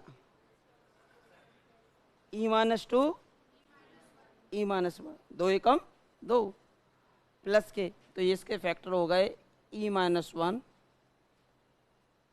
और ई माइनस 2। कोई समस्या, u की पावर x यानी 2 की पावर x है। ये क्या दे रखा है बोलो, 2 की पावर x दे रखा है। e माइनस 1 e माइनस 2, और ये क्या दे रखा है बोलो, 2 की पावर x दे रखा है। बोलो यहाँ तक कोई समस्या। अब यहाँ तक कोई समस्या नहीं है, बताओ 2 रखने पर 0 हो रहा है कि नहीं हो रहा है। पूरे में 2 रखने पर 0 हो रहा है कि आधे में 2 रखने पर 0 हो रहा है, आधे में हो रहा है ना। जब आधे में हो रहा है तो आधे में रख दीजिए जिसमें 0 नहीं हो रहा। या फिर अगर ऐसे नहीं करना चाहते हो तो सीधे ही वही विधि लगा सकते हो जो पहले आपने लगाई थी। ठीक है, आपको पता है कि अगर मैं यहाँ पर ई के स्थान पर 2 रख दूँ तो यहाँ तो ये 0 नहीं हो रहा है, यहाँ वाले पक्ष में नहीं हो रहा ना, और शेष में हो रहा है। तो जहाँ हो रहा है उसे छोड़ दो, और जहाँ नहीं हो रहा वहाँ लिख दो। तो यहाँ मैंने क्या लिख दिया बोलो, 2 माइनस 1। अब ये कितना बचा बोलो, ई माइनस 2, और ये कितना बचा बोलो, 2 की पावर x। 2 माइनस 1 तो 2 आ गया। अब ये कितना बचा बोलो, ई माइनस 2, और यहाँ कितना बचा बोलो, 2 की पावर x। देखिए अब यहाँ 0 हो रहा है। जब भी 0 हो जाता है, जब भी क्या हो जाए बोलो, 0 हो जाए, जब भी 0 हो जाए तो अब हम मल्टीप्लाई कर देंगे किससे, x की पावर 0 से। 0 घात का बहुपद लेंगे, x की पावर क्रमगुणित 0, और x की पावर क्रमगुणित 0 का मान कितना होता है, 1 होता है। आप जानते ही हो कि x की पावर क्रमगुणित 0 का मान होता है 1, x की पावर क्रमगुणित 1 का मान होता है x, x की पावर क्रमगुणित 2 का मान होता है x into x minus 1, x की पावर क्रमगुणित 3 का मान होता है कितना, x एक्स माइनस 1 और x माइनस 2, यही तो होता है। तो हम क्या करेंगे, इसे लिख देंगे x की पावर क्रमगुणित 0। ठीक है भाई, x की पावर क्रमगुणित 0 करने के पश्चात अब क्या करोगे, जहाँ पर भी e दिखाई देता है वहाँ पर हम कर देते हैं ae। कितना कर देते हो, ae। मैंने आपको जो फॉर्मूला बताया था वो बताया था कि pi दे रखा हो आपको, और आपको निकालना यहाँ से fe है, और यहाँ से आपका दे रखा है a की पावर x, और ये pnx हो।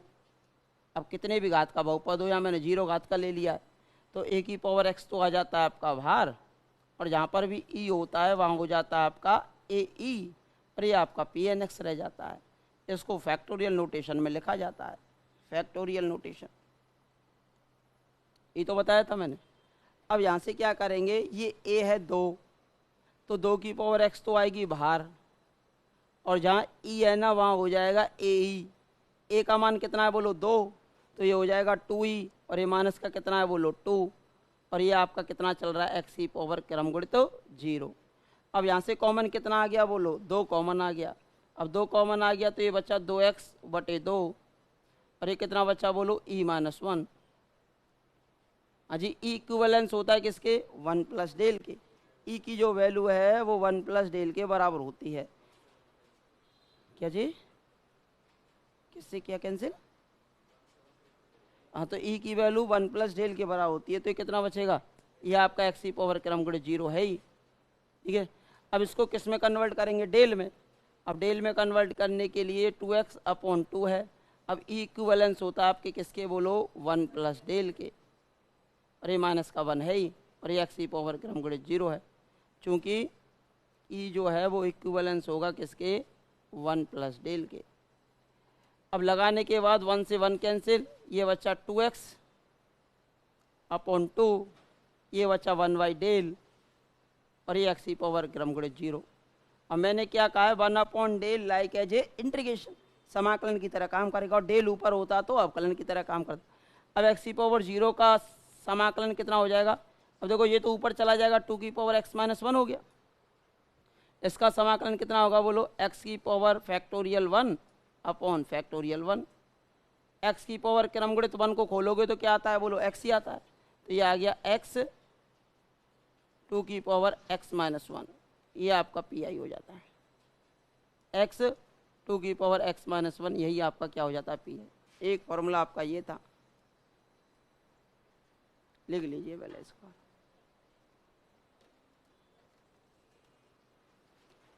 जीरो हो जाए तो, जहाँ जहाँ जीरो नहीं हो रहा फैक्टर में सीधी वैल्यू रख दो।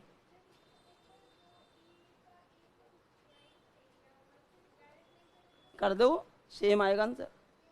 हाँ, और कैलकुलेशन थोड़ी जटिल हो जाएगी, सेम आएगा। भाई इन्होंने कहा हमसे कि भाई हम यहाँ वैल्यू ना रखें, हम सीधे इसमें 2 ही रख दें, तो भी आंसर सेम आएगा, तो भी आंसर कैसा आएगा, सेम आएगा। बट हमें पता है कि यहाँ रखने पे 0 नहीं हो रहा, तो वहाँ तो हम सीधे रख सकते हैं, कैलकुलेशन इजी करना चाहेंगे, टफ ना करके कैलकुलेशन को हम क्या करना चाहेंगे, इजी। हाँ जी, लिख लिए सभी ने, लिख लो आराम से। किसी को कोई आपत्ति हो, पूछना चाहे तो पूछ सकता है। ऊपर करें,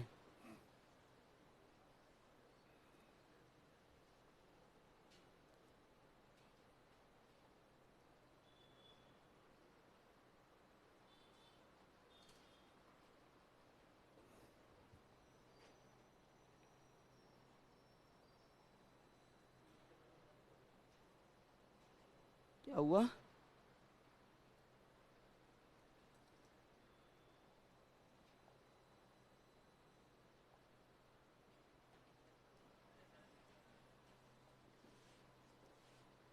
लिख लो पहले। 2 केस तो हो गए। पी एन एक्स बहुपद का कोई भी केस हो तो ई को डेल में कन्वर्ट करके सॉल्व करना होता है, और पी एन एक्स को फैक्टोरियल नोटेशन में चेंज करके सॉल्व करते हैं। किसमें, फैक्टोरियल नोटेशन में, या फिर वाई ऑप्शन का सहारा आप ले सकते हो।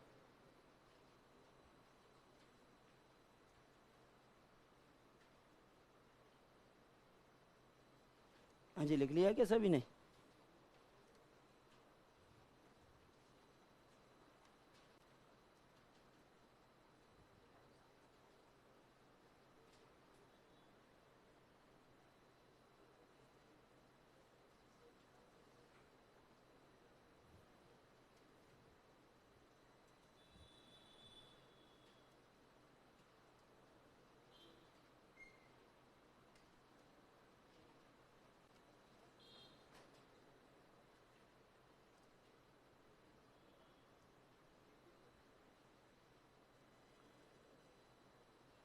हाँ जी, लिख लिया ना सभी ने?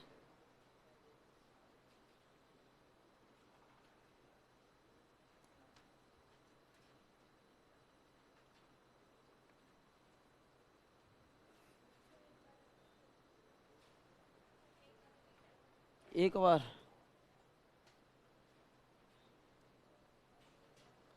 बार तो हम कर चुके हैं, आपको दोबारा रिपीट करना सर।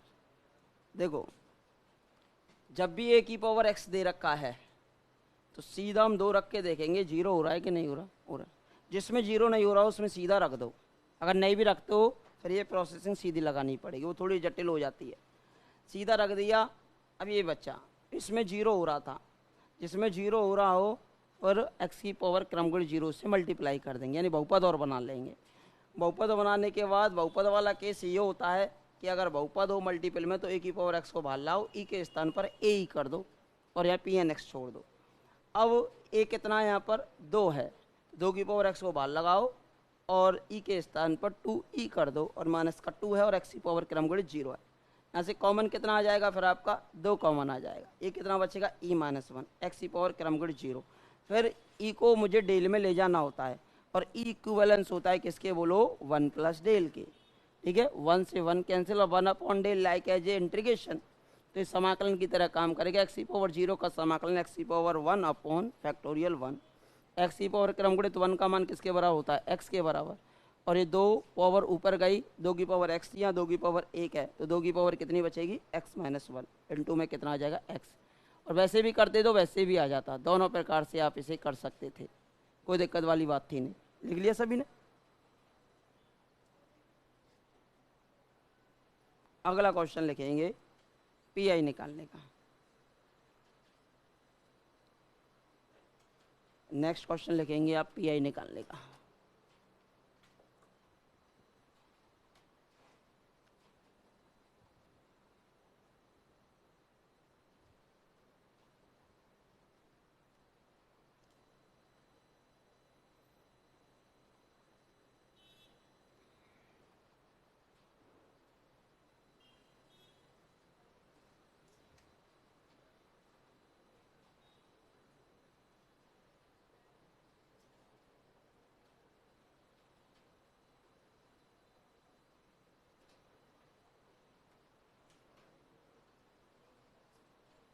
अजय लिख लिए क्या, लिख लिया ना सभी ने, बढ़े आगे। देखो अगला क्वेश्चन,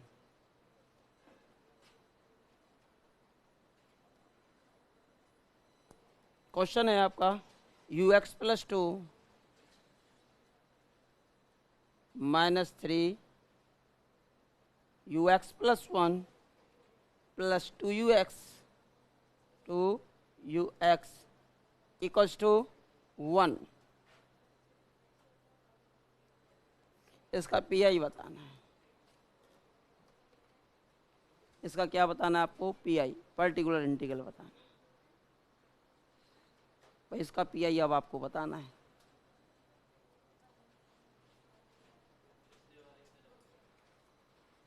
अब इसको 2 प्रकार से आप इसे सॉल्व कर सकते हो। इसके फैक्टर देखो पहले तो क्या होते हैं, हो सकते हैं क्या, -3 आना चाहिए, ई माइनस 1 ई माइनस 2। हाँ भाई 1 है बराबर में, तो इसे 1 की पावर एक्स भी तो लिख सकते हो, ए की पावर एक्स वाला फॉर्मूला बन जाता है। अगर 1 की पावर एक्स नहीं लिखते हो, एक्स की पावर क्रमगुण 0 भी तो लिख सकते हो, बहुपद वाला केस बन जाता है। जैसे भी आपकी मर्जी हो वैसे आप इसे सॉल्व कर सकते हो। लेकिन 1 की पावर एक्स लिखते हो तो यहाँ एक फैक्टर आपका ई माइनस 1 ई माइनस 2 बनता है, 1 पे 0 हो रहा है, तो हम क्या करेंगे, 1 वाला केस छोड़ देंगे ना, 1 की पावर एक्स ना लेकर हम एक्स की पावर क्रमगुण 0 मानकर इसे सॉल्व कर लेंगे। आंसर तो दोनों से ही आ जाएगा, कोई दिक्कत नहीं है। तो जब भी आपको 1 दिखाई दे तो कितने घात का बहुपद है, 0 घात का बहुपद है। और 0 घात के बहुपद को क्या लिख सकते हो आप, एक्स की पावर क्रमगुणित 0, और इसको ई में कन्वर्ट करो, ई से डेल में जाओ और आसानी से उसे सॉल्व कर लो। तो देखिए 0 घात का बहुपद है तो हम इसे क्या लिख सकते हैं, देखो ये तो आ जाएगा e2, ये 3e, ये प्लस का 2 और ये आ गया आपके पास कितना ux, और बराबर में मैं लिख दूं इसको एक्स की पावर क्रमगुणित 0। तो कोई दिक्कत है क्या, नहीं होनी चाहिए।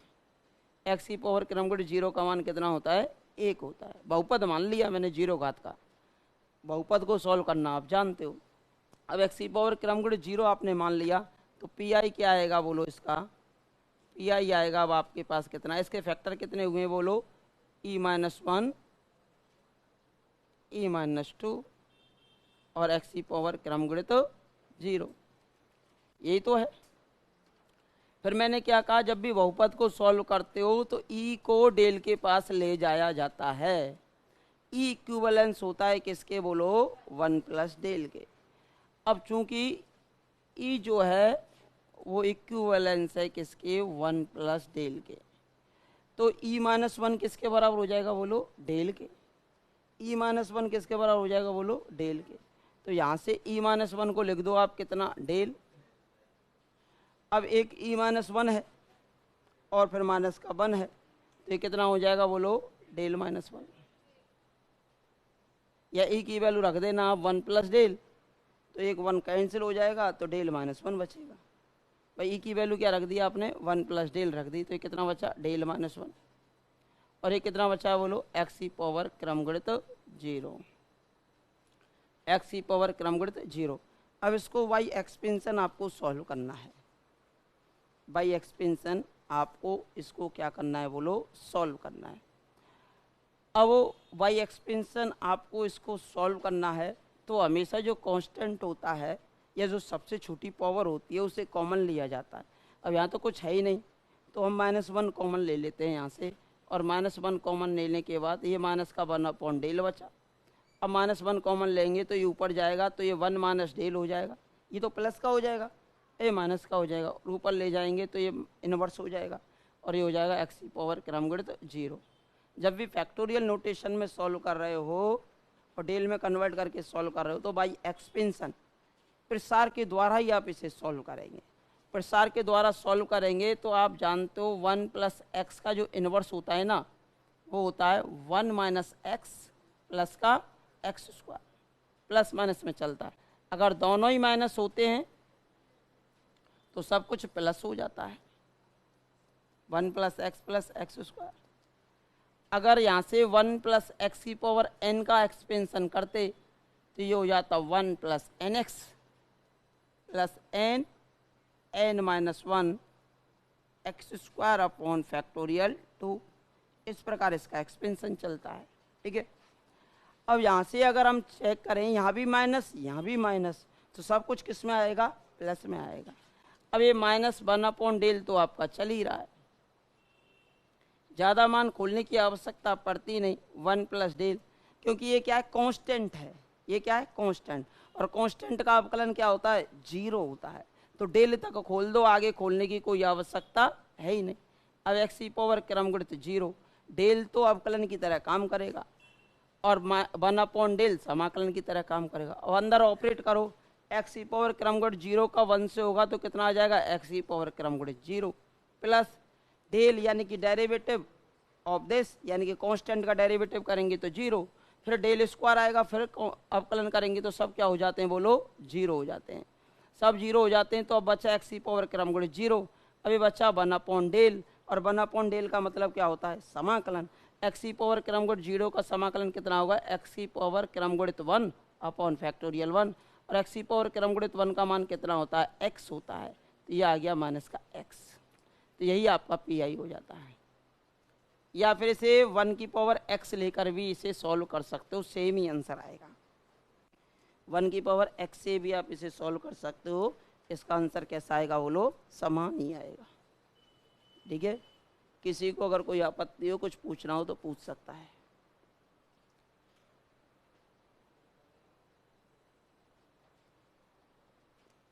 क्वेश्चन ही किया 1 था तो मैंने इसे बहुपद मान लिया 0 घात का, ई में कन्वर्ट किया, और बहुपद को सॉल्व करने के लिए डेल में कन्वर्ट किया जाता है, और डेल में कन्वर्ट करने के बाद उसका एक्सपेंशन किया और अंदर ऑपरेट कर दिया। डेल का मतलब डेरिवेटिव, 1 अपॉन डेल का मतलब इंटीग्रेशन। लेकिन किस केस में, फैक्टोरियल नोटेशन वाले केस में। सब जगह अवकलन और समाकलन मत कर देना, केवल फैक्टोरियल नोटेशन वाले केस में।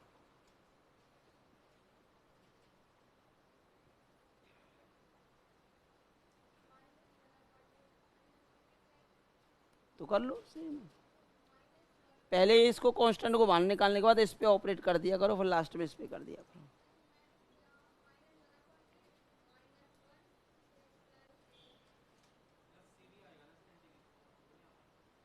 सी कांस्टेंट में चला जाता है उस केस के अंदर, क्योंकि ये अंतर समीकरण, जैसे आप कल समीकरण का व्यापक हल निकालते हो ना, अब कल समीकरण की कोटि के बराबर स्वेच्छाचार होने चाहिए।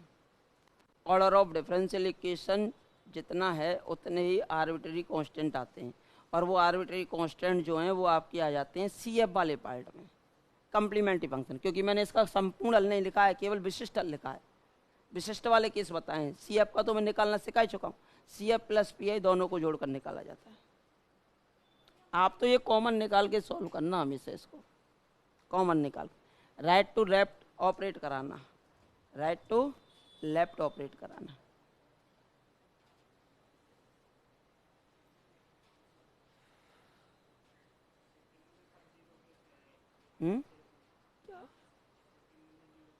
ये डेल मतलब डेरिवेटिव कर एक्स ई पावर क्रम गुड जीरो का मतलब अचर का डेरिवेटिव क्या होगा, जीरो ही हो जाएगा। अगले सभी जीरो हो जाते हैं।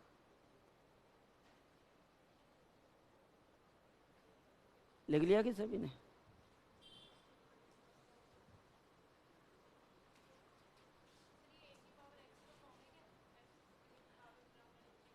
ये वाला ये मैंने बहुपद में बना लिया है। ए की पावर एक्स में भी बना सकते हो, 1 की पावर एक्स में भी कर सकते हो।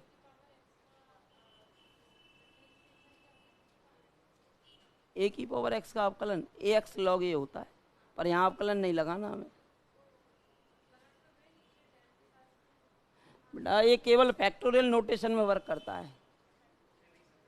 यही तो मैं कह रहा हूँ, अगर एक्स में कर रहे हो तो क्वेश्चन का आंसर नहीं बैठेगा कभी।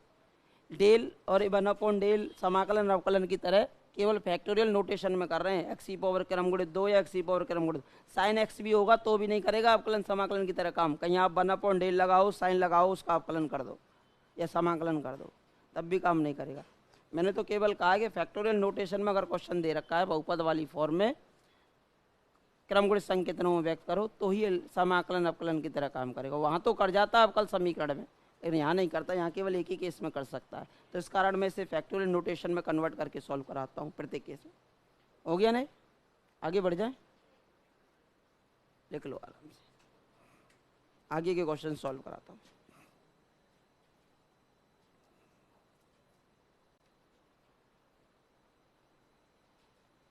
आप स्वयं सॉल्व करके बताएंगे क्वेश्चन,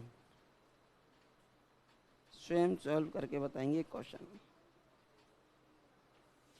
एक सेकंड ग्रेड 2011 का क्वेश्चन दे रखा, क्वेश्चन नंबर 47 भी है। एक दे रखा है 52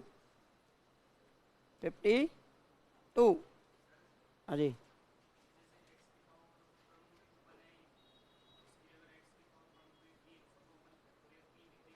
हाँ समाकलन करते एक्स ई पावर फैक्टोरियल 4 अपॉन फैक्टोरियल 4 आता, उसका समाकलन 1 डेल होता था।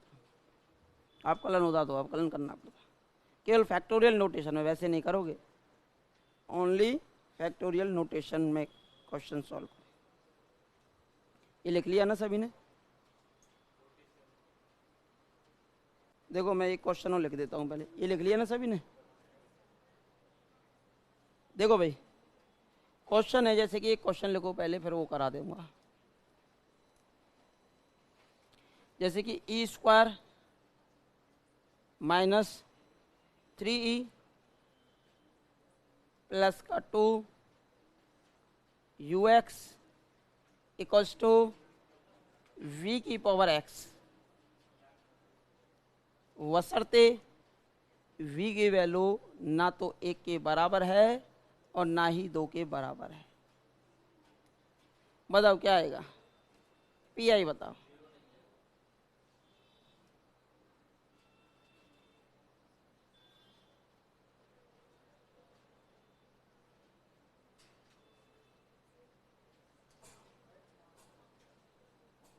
हाँ भाई, आपको पता है इसके गुणनखंड आएंगे आपके 1 और 2 आते हैं। 1 रखने पे 0 होता है और 2 रखने पे 0 होता है, लेकिन उसने पहले ही कह दिया कि b का मान ना तो 1 है ना 2 है। b का मान 3 ले सकते हो, यानी 3 की पावर x, 4 ले सकते हो 4 की पावर x, 10 ले सकते हो 10 की पावर x। 1 और 2 को छोड़कर b का मान कुछ भी ले लो, तो 1 और 2 है नहीं। जब 1 और 2 है नहीं तो ये नीचे कभी 0 बनेगा ही नहीं, और नीचे कभी 0 बनेगा नहीं तो सीधे e के स्थान पे क्या रख देंगे? v रख देंगे। ये हो जाएगा 3b और ये प्लस का हो जाएगा 2 और ये हो जाएगा v की पावर x। यही आपका क्या हो जाएगा पी आई, क्योंकि v की वैल्यू ना तो 1 है और ना ही 2 है। लेकिन एग्जामिनर कह देता कि v की वैल्यू 1 है तो v का मान 1 रखना पड़ता आपको। 1 की पावर x या x की पावर क्रम गुणित 0 कर देते उसे। 1 की पावर x तो 1 ही होता है और 1 की पावर x 1 या 1 को क्या लिख सकते हो x की पावर क्रम गुणित 0। या एग्जामिनर लिख देता कि b का मान 2 है तो इसे लिखते 2 की पावर x। 2 की पावर x के लिए जैसे मैंने पहले क्वेश्चन सॉल्व करके बताया था वही केस बन जाएगा। ठीक है, फिर हम अगर एग्जामिनर कहता है कि b का मान 1 है या 2 है फिर उस हिसाब से करना पड़ता b की वैल्यू रखकर। अब 1 और 2 है नहीं, ये कभी 0 बनेगा नहीं तो सीधा ही b रख देंगे। यहाँ 10 देगा तो सीधा 10 रख देंगे, यहाँ 100 देगा तो सीधा 100 रख देंगे, यहाँ 50 देगा तो सीधा 50 रख देंगे, यहाँ 1/2 देगा तो सीधा 1/2 रख देंगे, क्योंकि 1 और 2 पे 0 होता है और कहीं भी ये 0 नहीं होता है। तो देखिए क्वेश्चन नंबर 47 ट्रिग्नोमेट्री वाला है, त्रिकोणमिति के पदों में है और एक आपका दे रखा है 47 और एक क्वेश्चन नंबर दे रखा है 52। दो क्वेश्चन आपके दे रखे हैं। 52 एन में दे रखा है बहुपद। ये सेकंड ग्रेड के क्वेश्चंस हैं 2011 के, एक 2014 में भी आया हुआ है क्वेश्चन नंबर 53, एक 47 है और एक इधर से 52 है। 3 क्वेश्चन दे रखे हैं।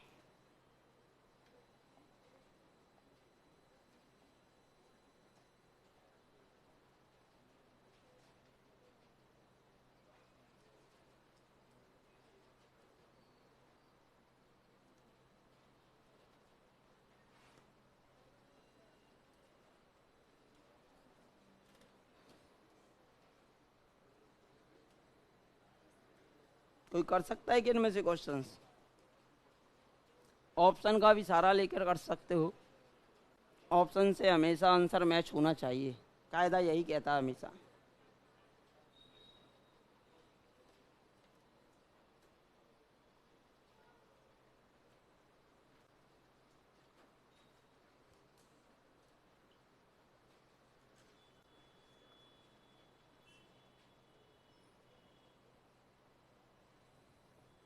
जो कुछ बचे हुए हैं थोड़े बहुत उनको कल करा दूंगा, कल नई जो प्रॉब्लम्स रह जाएंगी उनको भी कल ही करा दूंगा इसकी को, और फिर नेक्स्ट क्लास स्टार्ट कर देंगे फिर आपकी परसों से।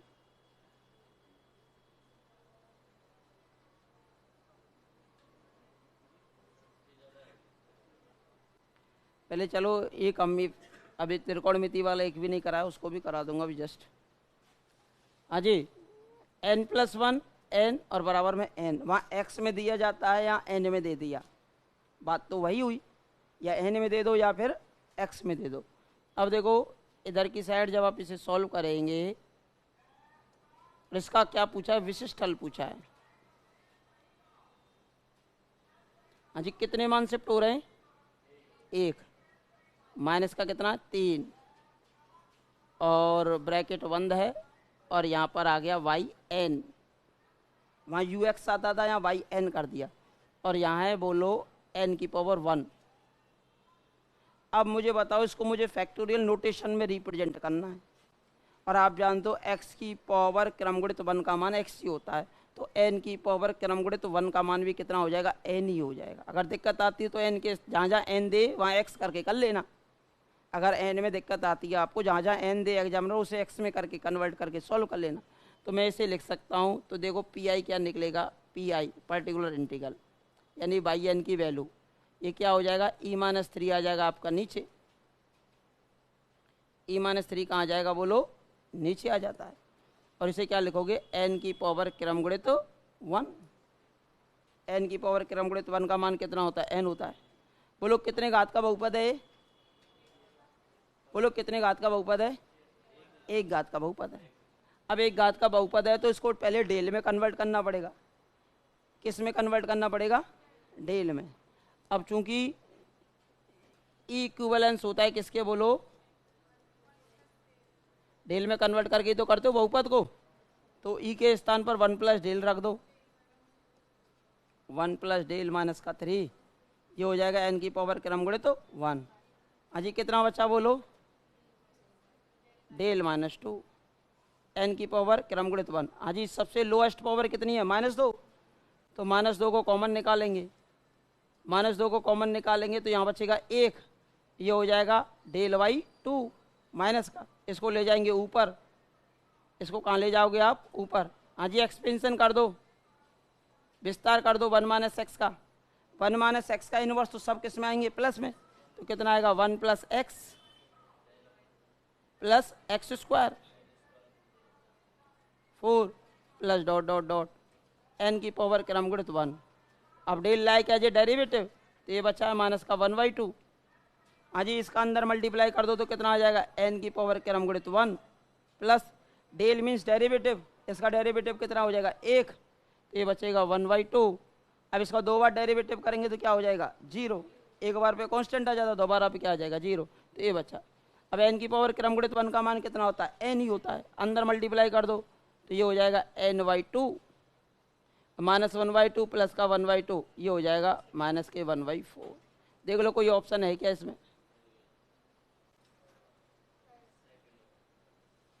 सेकंड थोड़ी ना है, थर्ड है ना, थर्ड इसका आंसर हो जाता है।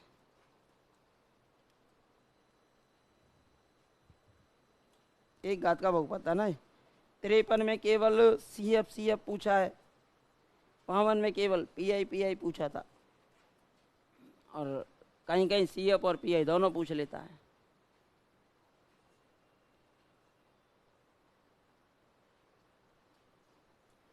कहीं कहीं एग्जामिनर CF और PI दोनों पूछ लेता है।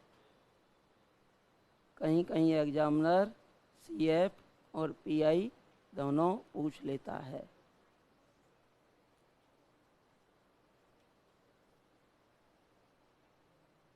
हाँ जी, कभी आपने अपने आप को इंटेलिजेंट समझा है?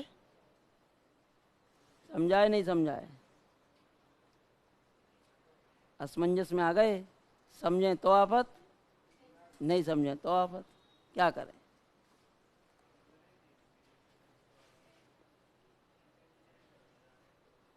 इंटेलिजेंट होते जा रहे हो, चलो अच्छी बात है। इंटेलिजेंसी के साथ मेहनती भी होना जरूरी होता है। मैंने एक दिन और बताया था, कुछ बच्चे ऐसे होते हैं जो मेहनती होते हैं, इंटेलिजेंट कम होते हैं, मेहनत के बलबूते पे भी सिलेक्शन ले जाते हैं। और इंटेलिजेंसी और मेहनती दोनों गुण एक साथ मिल जाएं तो उसके सिलेक्शन को तो कोई रोक ही नहीं सकता।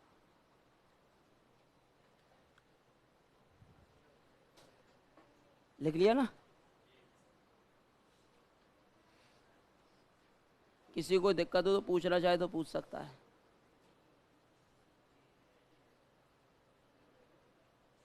लिख लिया ना? अब देखो, ज्यादा बड़ा क्वेश्चन है नहीं, ये लिख लिया ना सभी ने? नहीं लिखा? लिख लो जल्दी, अभी करा रहा हूँ, 47 को भी करा रहा हूँ।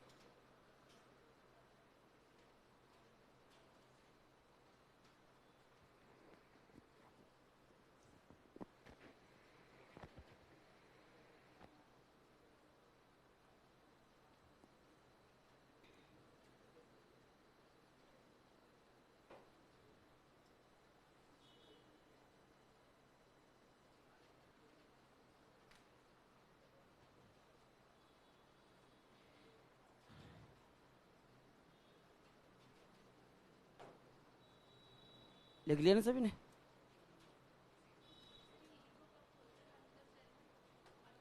ये बहुपद दे रखा हो, बहुपद बहुपद होता, फिर 0 घात का बहुपद होता। n की पावर 1 है तो 1 घात का बहुपद है, 2 होता तो 2 घात बहुपद होता, 3 होता तो 3 घात का बहुपद होता। बहुपद की फॉर्म में खोलेंगे आप इसे। अगर ऐसे नहीं बैठ पाए आपका सिस्टम तो दूसरे प्रकार से बैठा सकते हो, दूसरे प्रकार से बता देता हूं अभी आपको। देखो भाई, अगर आपको लगता है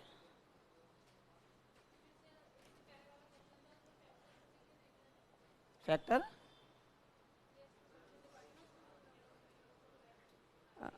हाँ समझ आ गया? अब देखो ये वाला क्वेश्चन है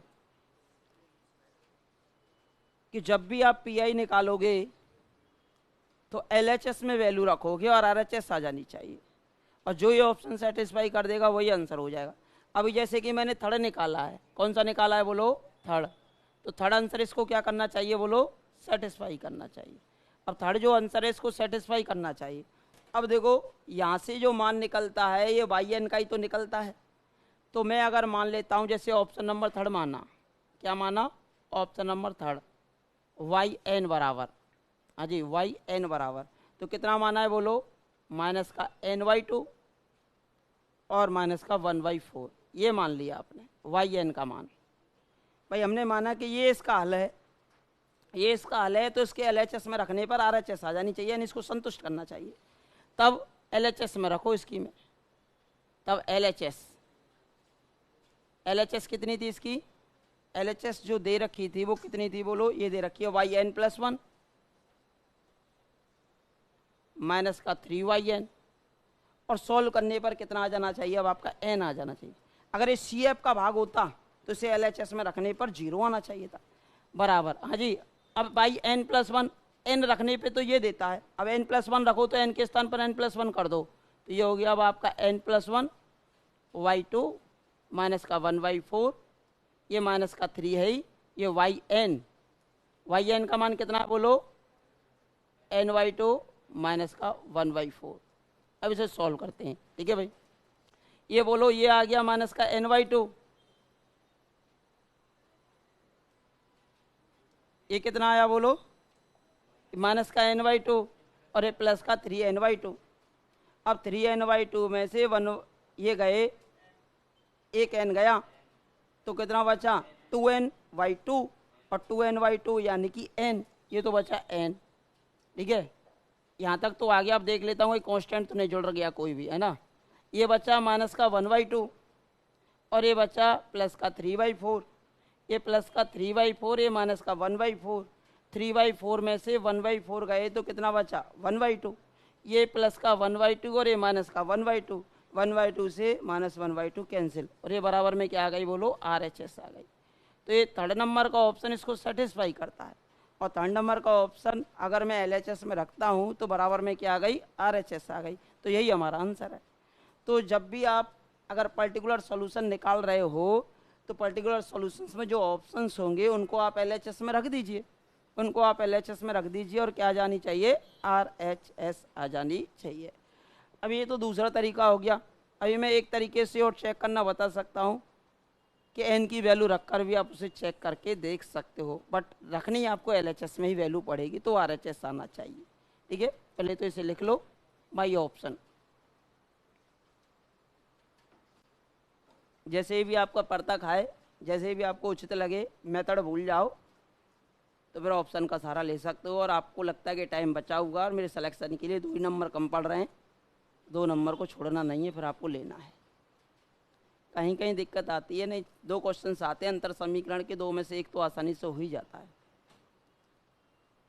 जैसे कि सेकंड ग्रेड 2022 के 2 अंतर समीकरण के क्वेश्चन थे, तो दोनों बताए थे मैंने।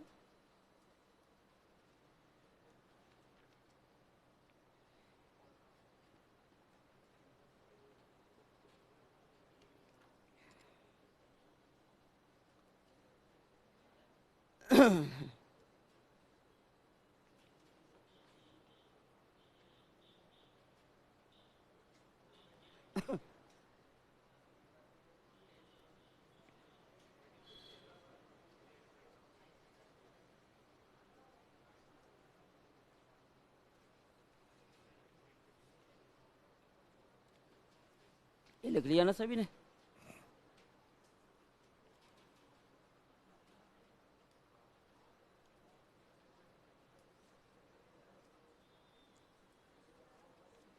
आज 7-8 दिन बाद क्लास हुई है तो अलग सा महसूस हो रहा होगा आपको, है ना। पढ़ने की कम इच्छा हो रही होगी, पूरी हो रही है, हैं? क्या हो, अच्छा अच्छा, चलो अच्छी बात। देखो 2 प्रकार से हो गया, तीसरा प्रकार बताता हूँ, तीसरे प्रकार से कैसे चेक करते हैं। अभी करा रहा हूँ, सभी कराऊंगा।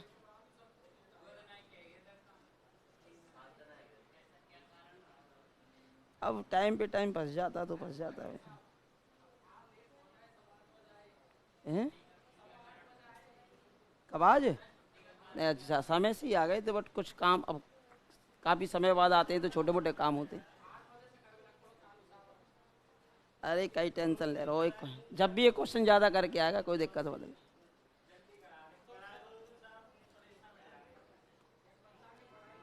लिख लिया ना सभी ने? देखो तीसरे प्रकार से कैसे करेंगे। देखो भाई, जब भी अगर आपको दिखाई दे, आपको लग रहा है कि कैलकुलेशन तब भी हमें टफ लग रही है, कैलकुलेशन अगर आपको तब भी टफ लग रही है, तो एन का मान रखकर आप इसे संतुष्ट करा सकते हो। जैसे एन का मान 1 ले लीजिए या 2 ले लीजिए या 3 ले लीजिए, जैसे भी आपकी इच्छा हो। तो जैसे कि मैं एन का मान 1 ले लेता हूँ, है ना। अब आज नहीं करेंगे एन बराबर 1 के लिए, ठीक है भाई।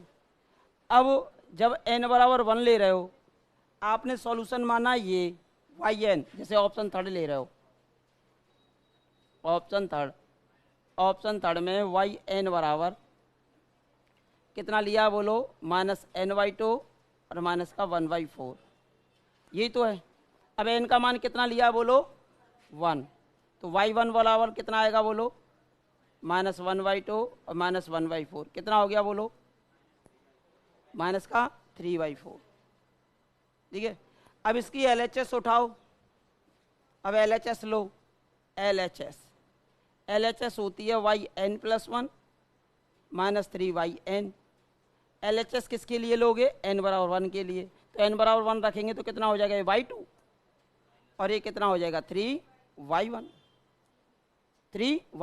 अब y2 तो वहीं से निकलेगा, y2 बोलो कितना आएगा, y2 बोलो यहाँ से कितना आएगा, y2 बराबर आ जाएगा -1 -1/4 -5/4, है ना। तो ये हो जाएगा -5/4 और ये -3। y1 का मान कितना है बोलो, -3/4, तो ये हो गया 9/4 -5/4, 4/4, और कितना आ गया 1। और RHS देखो 1 ही आनी चाहिए n का मान 1 रखने पर। अब यहाँ n का मान 1 रखो तो RHS का मान भी कितना आ रहा है, 1 ही आ रहा है, तो 1 बराबर 1 आ जाता है, RHS n बराबर 1।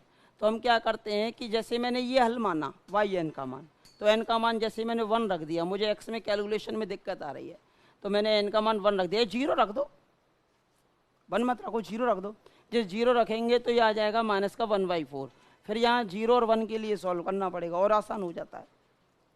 फिर y1 निकाल लिया, यहाँ से y2 निकाल लिया, इसकी LHS रखी, LHS में n का मान 1 रखा, y2 और y1 की वैल्यू रिप्लेस की, 1 आ गया, और यहाँ n का मान 1 रख के देखा तो यहाँ 1 ही आना चाहिए, तो RHS आ जाती है, तो ये आपका आंसर हो जाएगा।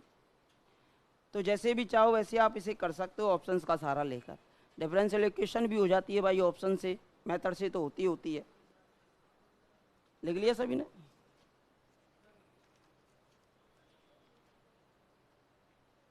जैसे 85 की कह रहे हैं, सेकंड ग्रेड 2022 के क्वेश्चन की। एक CF वाला क्वेश्चन था, एक PI वाला था, 84 85 इस बार सेकंड ग्रेड 2022 में 2 क्वेश्चन थे।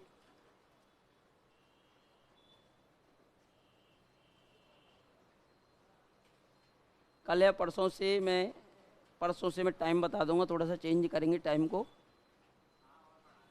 MSc वाले पोर्शन के लिए। ये तो चलेगी 2 घंटे की क्लास, 1 घंटे MSc की और स्टार्ट करेंगे। क्या चीज़, क्या कह रहे हो? 3 घंटा क्लास चलेगी परसों से शायद। अरे छोरा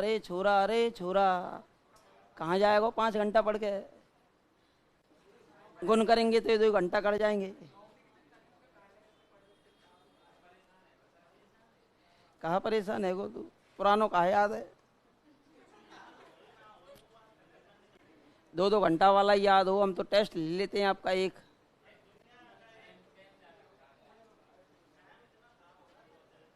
खराब क्यों कर, 3 तारीख से MSc के पेपर, तुझे तो फायदा हो जाएगा। अभी मैं MSc वाला पोर्शन स्टार्ट करूंगा, कभी नहीं पढ़ा होगा तो यहाँ कम से कम तेरे 2-3 पेपर तैयार हो जाएंगे।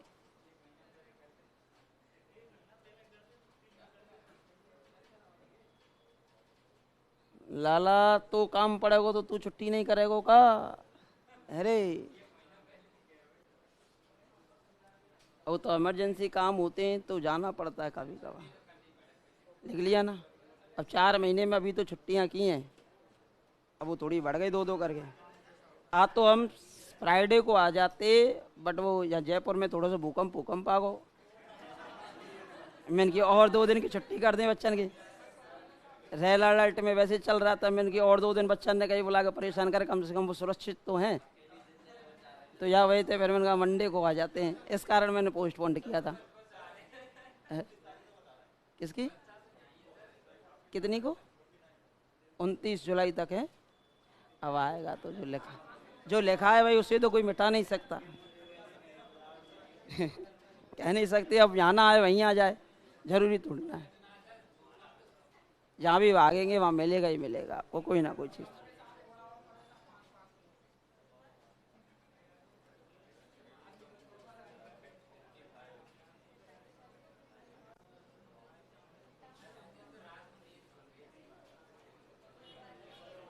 आवाज नहीं भाई।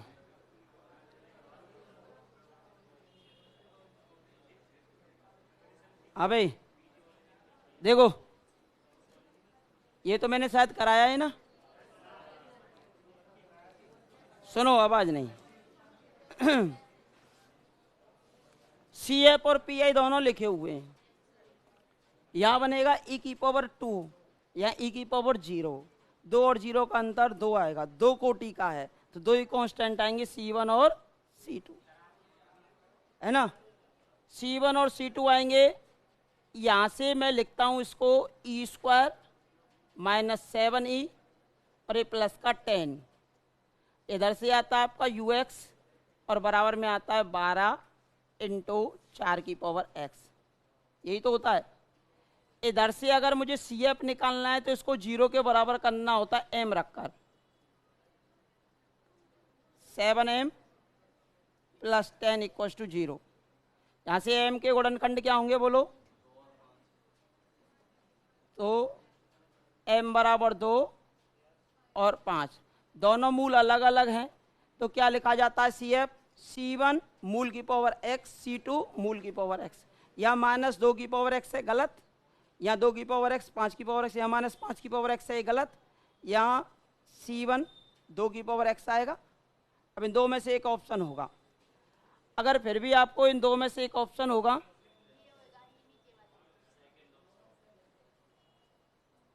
तो दे,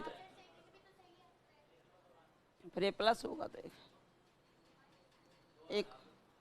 एक को प्लस कर लो। अब इसमें फिर मैंने पी आई निकालना आपको बताया ही था सीधा। पी आई के लिए और ऑप्शन का सहारा लेना चाहो तो ऑप्शन का सहारा ले सकते हो। देखो जब भी आप ऑप्शन से करते हो तो देखो ऑप्शन से कैसे किया जाता है क्वेश्चन।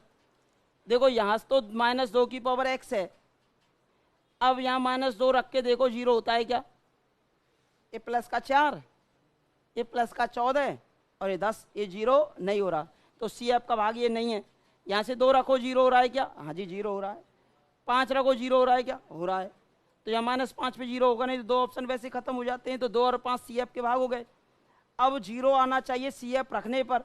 अब पी आई रखने के लिए जो राइट हैंड साइड में बचा हुआ है ना 6 × 4 की पावर x से एक प्लस का और एक माइनस का, तो प्लस वाला पार्ट या माइनस वाला पार्ट इसकी LHS में रख देना। क्या आ जानी चाहिए? RHS। ऑप्शन से करते हो तो, और मेथड से करते हो तो मेथड के लिए मैंने आपको बताया ही था कि पी आई निकालने के लिए इसके फैक्टर आए हैं आपके पास कितना? E-2 और E-5।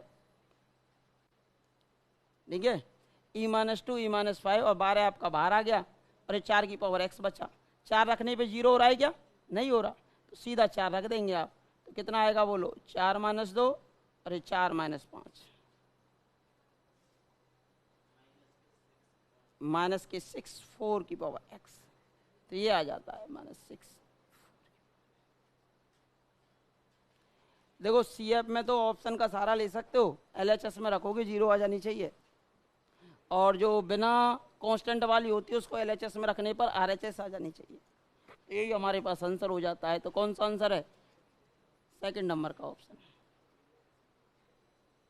स्पेशल एजुकेशन 2015 का क्वेश्चन था।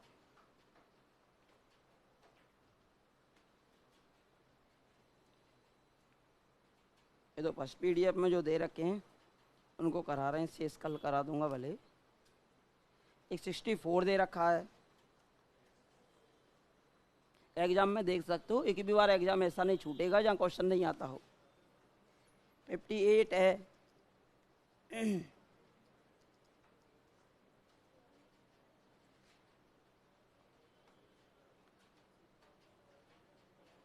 60 है, 58 है, 60 है,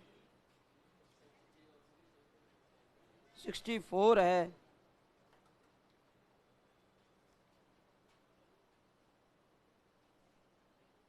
ये दोनों सेम दे रखे हैं ना, क्वेश्चन हर बार देखने को मिलेगा। 75 है, 75 है, 81 है, 82 है, 84 है, 85 है,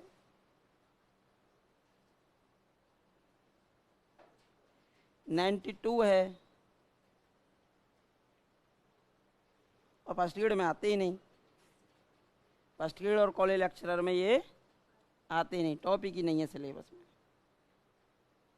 ये केवल और केवल सेकंड ग्रेड का टॉपिक है। अगर कोई बच्चा स्पेशल फर्स्ट ग्रेड की तैयारी कर रहा हो, भले छोड़ना चाहे तो छोड़ सकता है, जो स्पेशल फर्स्ट ग्रेड की तैयारी कर रहा है, और जो दोनों को लेके चल रहा है वो कर सकता है।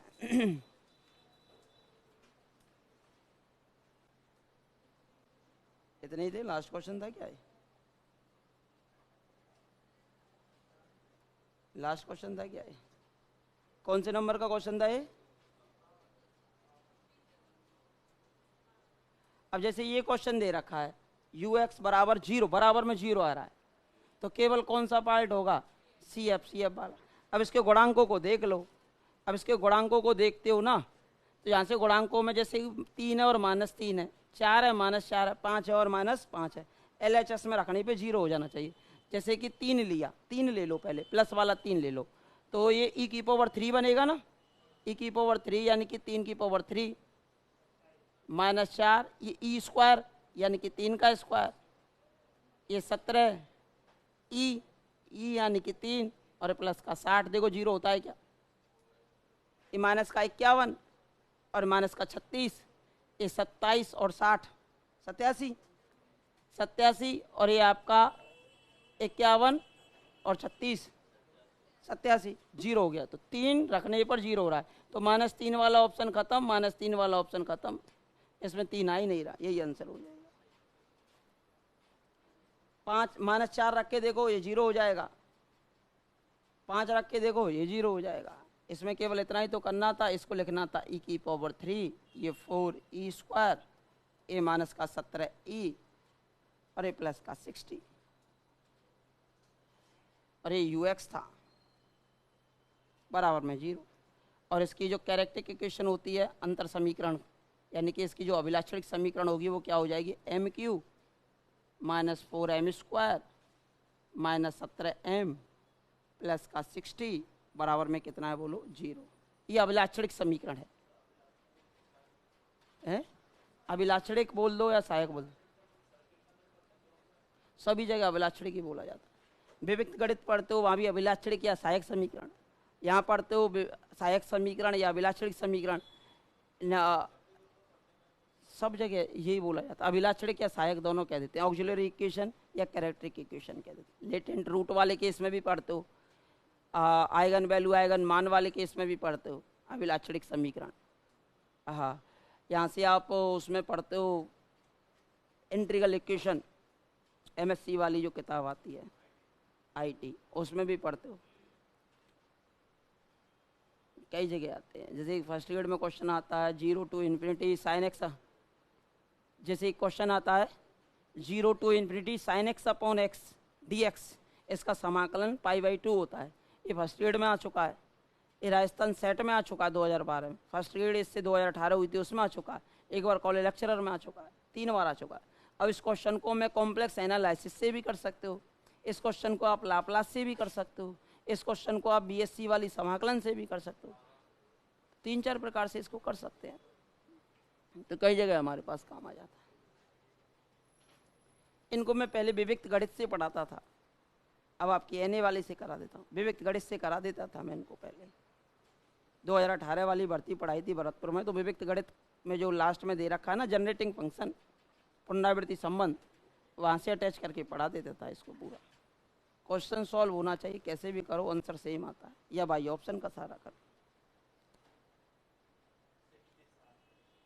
60-60, अरे छोड़ा, ये तो मैंने करा दिया था। यही वाला है क्या? लास्ट करा देता हूँ, शेष को कल करा दूंगा, है ना। 60-60 को करा देते हैं भाई, 60-60 है, कीजिए। हाँ भाई, एक तो ऑप्शन और एक वही कॉन्सेप्ट मेथड। मेथड से कराऊं या ऑप्शन से? पहले मेथड से। एक्स दे रखा है, एक्स के स्थान पर एन है, यानी एक्स स्क्वायर कितने घात का है, और ये 2 की पावर एन है, यानी ए की पावर एक्स है। इसको ई में कन्वर्ट करो। सबसे पहले ई में कन्वर्ट करते हो तो मुझे लिखना है इसका पी आई। जिसको ई में कन्वर्ट करेंगे तो कितना आएगा नीचे, ई स्क्वायर, ए माइनस का 2e, और ये प्लस का हो जाएगा 1, वाई एन कॉमन आ गया, और ये बच्चा 2 की पावर n इंटू एन की पावर 2, यानी कि ये हो गया कितने घात का है, ये कितने घात का है बोलो? 2 घात का बहुपद है। बोलो कोई समस्या? 2 घात का क्या है बोलो? बहुपद है, और ये ए की पावर एक्स में दे रखा है। अब 2 घात के बहुपद को आपको क्रमगुणित संकेतनों में क्या करना है, व्यक्त करना है, जिसे सॉल्व करने पर एन स्क्वायर बच जाए। अब आप जानते हो 2 की पावर एन तो आ जाएगा बाहर, 2 की पावर एन तो कहाँ जाएगा, बाहर, और जहाँ जहाँ पर आपको ई दिखाई दे वहाँ कर देंगे आप 2e, ये हो जाएगा 2e का स्क्वायर, ये हो जाएगा 2 इंटू 2e, और ये प्लस का हो जाएगा 1। यहाँ तक कोई समस्या? और ये आपका इंटू में कितना चल रहा है बोलो, एन स्क्वायर। इसके फैक्टर तो हो ही नहीं रहते, कि हो रहे थे क्या? e-1 का होल स्क्वायर हो रहा था, सीधा ही कर लेते हैं, फिर हमें और आसानी हो जाएगी। इतनी कैलकुलेशन जटिल करने की अपेक्षा हम आसान करने का प्रयास करते हैं हमेशा। e-1 का होल स्क्वायर कर लो फिर जब हो रहा है तो। ये हो गया e-1 का होल स्क्वायर, और ये कितना चल रहा है बोलो, 2 की पावर n। अब 2 की पावर n को बाहर निकाल दो, जहाँ e है वहाँ कर देंगे 2e, और ये माइनस का कितना है 1 है, और इसका क्या है बोलो, होल स्क्वायर, और ये कितना है बोलो, n स्क्वायर। अब मैंने क्या कहा, जो भी बहुपद होता है उसको फैक्टोरियल नोटेशन में रिप्रेजेंट किया जाता है, और ई को कन्वर्ट किया जाता है डेल में। ई को किस में कन्वर्ट करते हो, डेल में। तो सबसे पहले जैसे कि मान के चलो एक्स स्क्वायर होता, एक्स स्क्वायर को फैक्टोरियल नोटेशन में रिप्रेजेंट कर रहे हो तो क्या लिखते भाई, एक तो 2 घात का आ सकता था, इसे मैं लिख सकता हूँ एक्स स्क्वायर को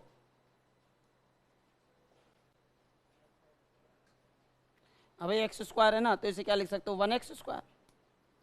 एक्स का गुणांक कितना है यहाँ पर बोलो, 0, और अचर पद भी कितना है बोलो, 0 है। इसको फैक्टोरियल नोटेशन में रिप्रेजेंट करना है, तो क्या लिखोगे, a एक्स की पावर क्रम गुणित 2, v एक्स की पावर क्रम गुणित 1, और प्लस में कितना आएगा बोलो, c। मुझे ए बी सी के मान चाहिए। किसके मान चाहिए आपको, ए बी सी के मान चाहिए। सीधे निकल सकते हैं, सब सीधे निकल सकते हैं। इसको क्या लिख सकते हो बोलो, ये तो a है, x, या अग्र बलगण गुणांक विधि से लिख सकते हो x, x-1, इसे लिखोगे vx, इसे लिखोगे c। कंपेरिजन कर लो। सबसे पहले x की घात 2 के गुणांकों की तुलना। x की घात 2 का गुणांक कितना आ रहा है यहाँ पर a, और यहाँ पर कितना 1, तो a बराबर कितना आ गया 1। ठीक है, एक बार तुलना कर सकते हो आप, x की घात 2 के गुणांकों की तुलना कर दी, एक बार x बराबर 1 रख दो, x बराबर 1 रखेंगे तो ये तो हो जाएगा 0, ये बचेगा b प्लस सी। यहाँ पर x बराबर 1 रखेंगे तो ये बन जाएगा आपका 1, तो b प्लस सी बराबर 1। और एक बार रख सकते हो आप, x बराबर 0 ही रख सकते हो, x बराबर 0 रख दो। जब 0 रखेंगे ना तो ये पूरा 0 हो जाएगा, ये भी 0, सी, और ये कितना हो जाएगा पूरा 0, तो सी बराबर कितना आ गया 0। और हमेशा एक चीज मैंने पहले भी बताई थी, अग्र विलग्न गुणांक विधि से जब सॉल्व करते हो, जो पहला कोएफिशिएंट आएगा तो वो तो हमेशा ए का ही मान होता है, और लास्ट वाला आएगा वो हमेशा सी का होता है, तो बीच वाले की दिक्कत आती है। बीच वाले की आती है दिक्कत, तो बीच वाला निकालने के लिए इसमें एक्स बराबर 1 रख दूं। क्या रख दूं? एक्स बराबर 1। जब एक्स बराबर 1 रखेंगे तो कितना आ जाएगा? एक्स बराबर 1 पर इधर तो बचेगा 1, ये हो जाएगा 0, ये बचेगा v प्लस का c। c का मान 0 हो तो v का मान कितना आ गया? 1 आ गया। या अग्र विलग्न गुणांक विधि से निकाल सकते हो। अग्र विलग्न गुणांक विधि तो जानते ही हो, जानते हो ना। या तो abc के ऐसे मान निकाल लो, या अग्र विलग्न गुणांक विधि से ऐसे निकालते हैं कि इसका गुणांक कितना है? 1, इसका कितना 0, और तीसरा भी कितना 0। जो सबसे लास्ट वाला होता है उसको बाहर छोड़ दो, वो किसकी वैल्यू होती है? c की। ठीक है, फिर स्टेप करते हो फर्स्ट। कौन सा स्टेप? फर्स्ट। यहाँ हमेशा क्या लगाया जाता है? 0। अब इन दोनों का गुणा यहाँ से करेंगे, 0 का गुणा 1 से 0 और 1 का गुणा 1 से 1, इन दोनों का जोड़ लिखेंगे यहाँ पर। अब इन दोनों को जोड़ो, ये कितना आ गया? 1, ये किसका मान आ गया? v का, और ये कितना आ गया? 1। अब यहाँ पर स्टेप नंबर सेकंड, यहाँ पर क्या लगाओगे? फिर से 0, 1 प्लस 0 को जोड़ेंगे तो 1 आ जाएगा, तो ये किसका मान आ जाएगा? a का। a और c के मान तो समान आते हैं, b का निकालना पड़ता है। इन दोनों का गुणा करके यहाँ जोड़ दो तो b का मान आ जाता है। तो a का मान 1 है, b का मान 1 है और c का मान 0 है। तो इसे क्या लिखेंगे बोलो? अब e को डेल में कन्वर्ट करो। हाँ जी, e को डेल में कन्वर्ट करेंगे। इक्विवेलेंस किसके होता है बोलो? 1 प्लस डेल के। अरे माइनस का 1 हो गया, और इसका होल स्क्वायर है ही। हाँ जी, एन स्क्वायर। अब बोलो 1 1 0, या फिर यहाँ से निकाले मैंने 1 1 और 0, तो यहाँ से मुझे इससे क्या लिखूंगा बोलो? अब इसका गुणांक तो कितना आया? n की पावर क्रम गुणित 2 का 1, प्लस इसका भी गुणांक कितना आया? b का मान भी 1 है, तो n की पावर क्रम गुणित 1 का मान भी कितना? 1 है, और c का मान कितना? 0। अगर आप इसे सॉल्व करेंगे ना, कितना आ जाएगा? ये n स्क्वायर आ जाएगा, क्योंकि n की पावर क्रम गुणित 2 का मान होता है n इंटू n माइनस 1, और इसका मान होता है n, तो n से n कैंसिल, तो n स्क्वायर बच जाता है। अब इसको सॉल्व करो भाई, ये कितना बचा? ये बचा 2 की पावर n। आज ये कितना बचा?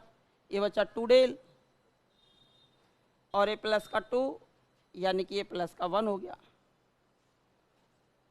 और ये हो गया स्क्वायर, और ये n की पावर क्रम गुणित 2 और प्लस में n की पावर क्रम गुणित 1। फिर आप इसे कैसे सॉल्व करते हो? फैक्टोरियल, इसको कैसे सॉल्व करते हो? एक्सपेंशन से, विस्तार से। तो यहाँ से क्या कॉमन निकालोगे? 1, कोई फर्क पड़ेगा नहीं, तो 1 प्लस 2 डेल को कहाँ पहुँचा दोगे? ऊपर, तो 2n, इसको मैंने पहुँचा दिया ऊपर, तो ये हो गया 1 प्लस 2 डेल का पावर माइनस का 2। ये बचा n की पावर क्रम गुणित 2 और ये n की पावर क्रम गुणित 1। हाँ जी, अब इसको आपको सॉल्व करना है। हाँ जी, मैंने अभी आपको बताया था 1 प्लस एक्स की पावर n का प्रसार। अब आप जानते हो 2 बार अवकलन करने पर ही 0 बन जाएगा। 2 बार तक तो हो जाएगा, तीसरी बार अवकलन पे क्या बन जाएगा? 0। तो 2 बार से ज़्यादा खोलना नहीं है। तो ये कितना होता है बोलो? 1 plus n x plus n minus 1 upon factorial 2 into x square. इस प्रकार ये होता है। तो n का मान कितना है? -2 है, तो ये तो 2 की पावर n ही रहने दो। ये कितना आएगा? 1 माइनस एन एक्स, यानी कि ये हो जाएगा 4 डेल, 2 दूनी 4। फिर ये होगा n का मान कितना है? -2, ये आएगा -2, ये -2 -1, ये -2 है, होगा ही होगा, -2 -1 -3, और 2 से 2 कैंसिल, तो प्लस का 3 बचेगा। तो ये कितना आएगा बोलो? प्लस का 3 डेल स्क्वायर, क्यों? नीचे फैक्टोरियल 2 है ना भाई। n का मान -2 रखेंगे, 2 से 2 कैंसिल, माइनस बचा। फिर n का मान आपने -2 रखा, -2 और -1, माइनस का 3, माइनस माइनस प्लस, और डेल स्क्वायर हो ही जाएगा। अब यहीं तक खोलना होता है डेल स्क्वायर तक, क्योंकि 2 घात लगी हुई है ना अधिकतम, तो यहाँ तक खोल दो, इसके बाद कोई औचित्य बचता ही नहीं। Plus dot dot dot dot करके आगे बढ़ा दो, n की पावर क्रम गुणित 2 और प्लस n की पावर क्रम गुणित 1। हाँ जी, अब ये 2 की पावर n है ही है ना। हाँ जी, अब इसका 1 से गुणा कर दो पहले, तो ये कितना आएगा? n की पावर क्रम गुणित 2 और प्लस n की पावर क्रम गुणित 1। पहले तो 1 से गुणा कर दिया, -4 डेल, यानी कि एक बार अवकलन करो। n की पावर क्रम गुणित 2 का अवकलन कितना होगा? 2 क्या क्या? अच्छा 4 × 3 = 12 हो जाएगा, 4 ये इसका होगा ना, 2 डेल स्क्वायर आएगा क्या? हाँ जी हाँ जी, 12 हो जाएगा। ठीक है भाई, ये हो गया आपका 12। ये सबसे पहले अवकलन करो, इसका कितना होगा 2n⁻1। आज ये n⁻1 का अवकलन कितना हो जाएगा, 1 हो जाएगा। ठीक है, प्लस का 12 है, प्लस का 12। हाँ जी, डेल स्क्वायर 2 बार अवकलन करो, n स्क्वायर का अवकलन कितना होगा 2n, n स्क्वायर का अवकलन कितना होगा 2n, तो 2n का कितना हो जाएगा 2, तो ये बचा केवल 2। अब इसका 2 बार अवकलन करेंगे तो 0 हो जाएगा, तो ये बचा 2। ठीक है भाई, ये बचा आपका 2। अब इसको सॉल्व करना है आपको, ये हो गया 2n, ये 2 हो गया n। अब ये कितना बचा बोलो, ये n की पावर क्रमगुणित 2 है, ये -8 n की पावर क्रमगुणित 1 है, तो -8 और ये n की पावर क्रमगुणित 2, माइनस का 7 बचेगा, माइनस का 7 n की पावर क्रमगुणित 1। अब अचर देखो 24 और 1, यही तो आएगा ना, सॉरी 24 - 1, 24 - 4 20 आएगा। ये देख लो कौन सा आंसर आता है वही आंसर हो जाएगा। कौन सा दे रखा है?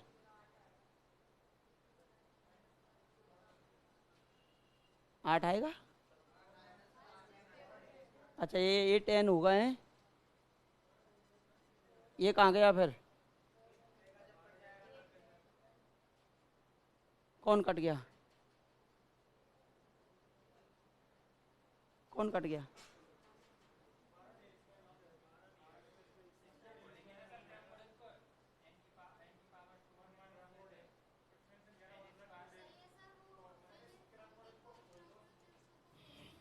ये 2n, ये होगा n इंटू n-1, ये 7n हो ही जाएगा, ये 20 है ये आपका।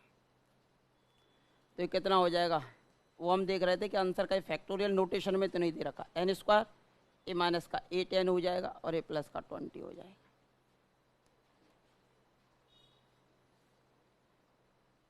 कौन सा आंसर है इसका? फर्स्ट ही है। अगर फिर भी दिक्कत आती ना, आपको क्या करते हैं, n का मान 0 रख लेते या 1 रख लेते, n का मान 1 रख के LHS में RHS लानी थी, n का मान 1 रखकर LHS में क्या लानी थी, RHS लानी थी। प्रॉब्लम बस यही आ सकती है, जैसे पहली क्लास नहीं ली है जिन्होंने, उनको थोड़ी सी दिक्कत आ सकती है, वो ऐप से देख सकते हो आप।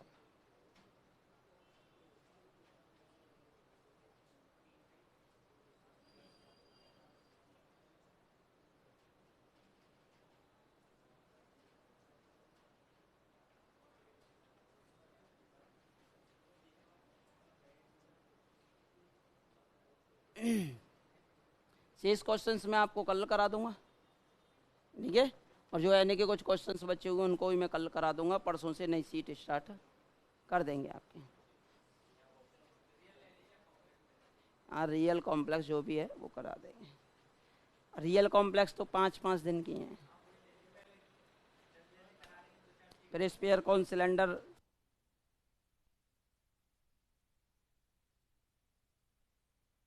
फिर MSc वाले पोर्शंस में तो मेरे शॉर्ट नोट्स हैं, वो केवल आपके क्वेश्चन सही कराने हैं और करानी चाहिए।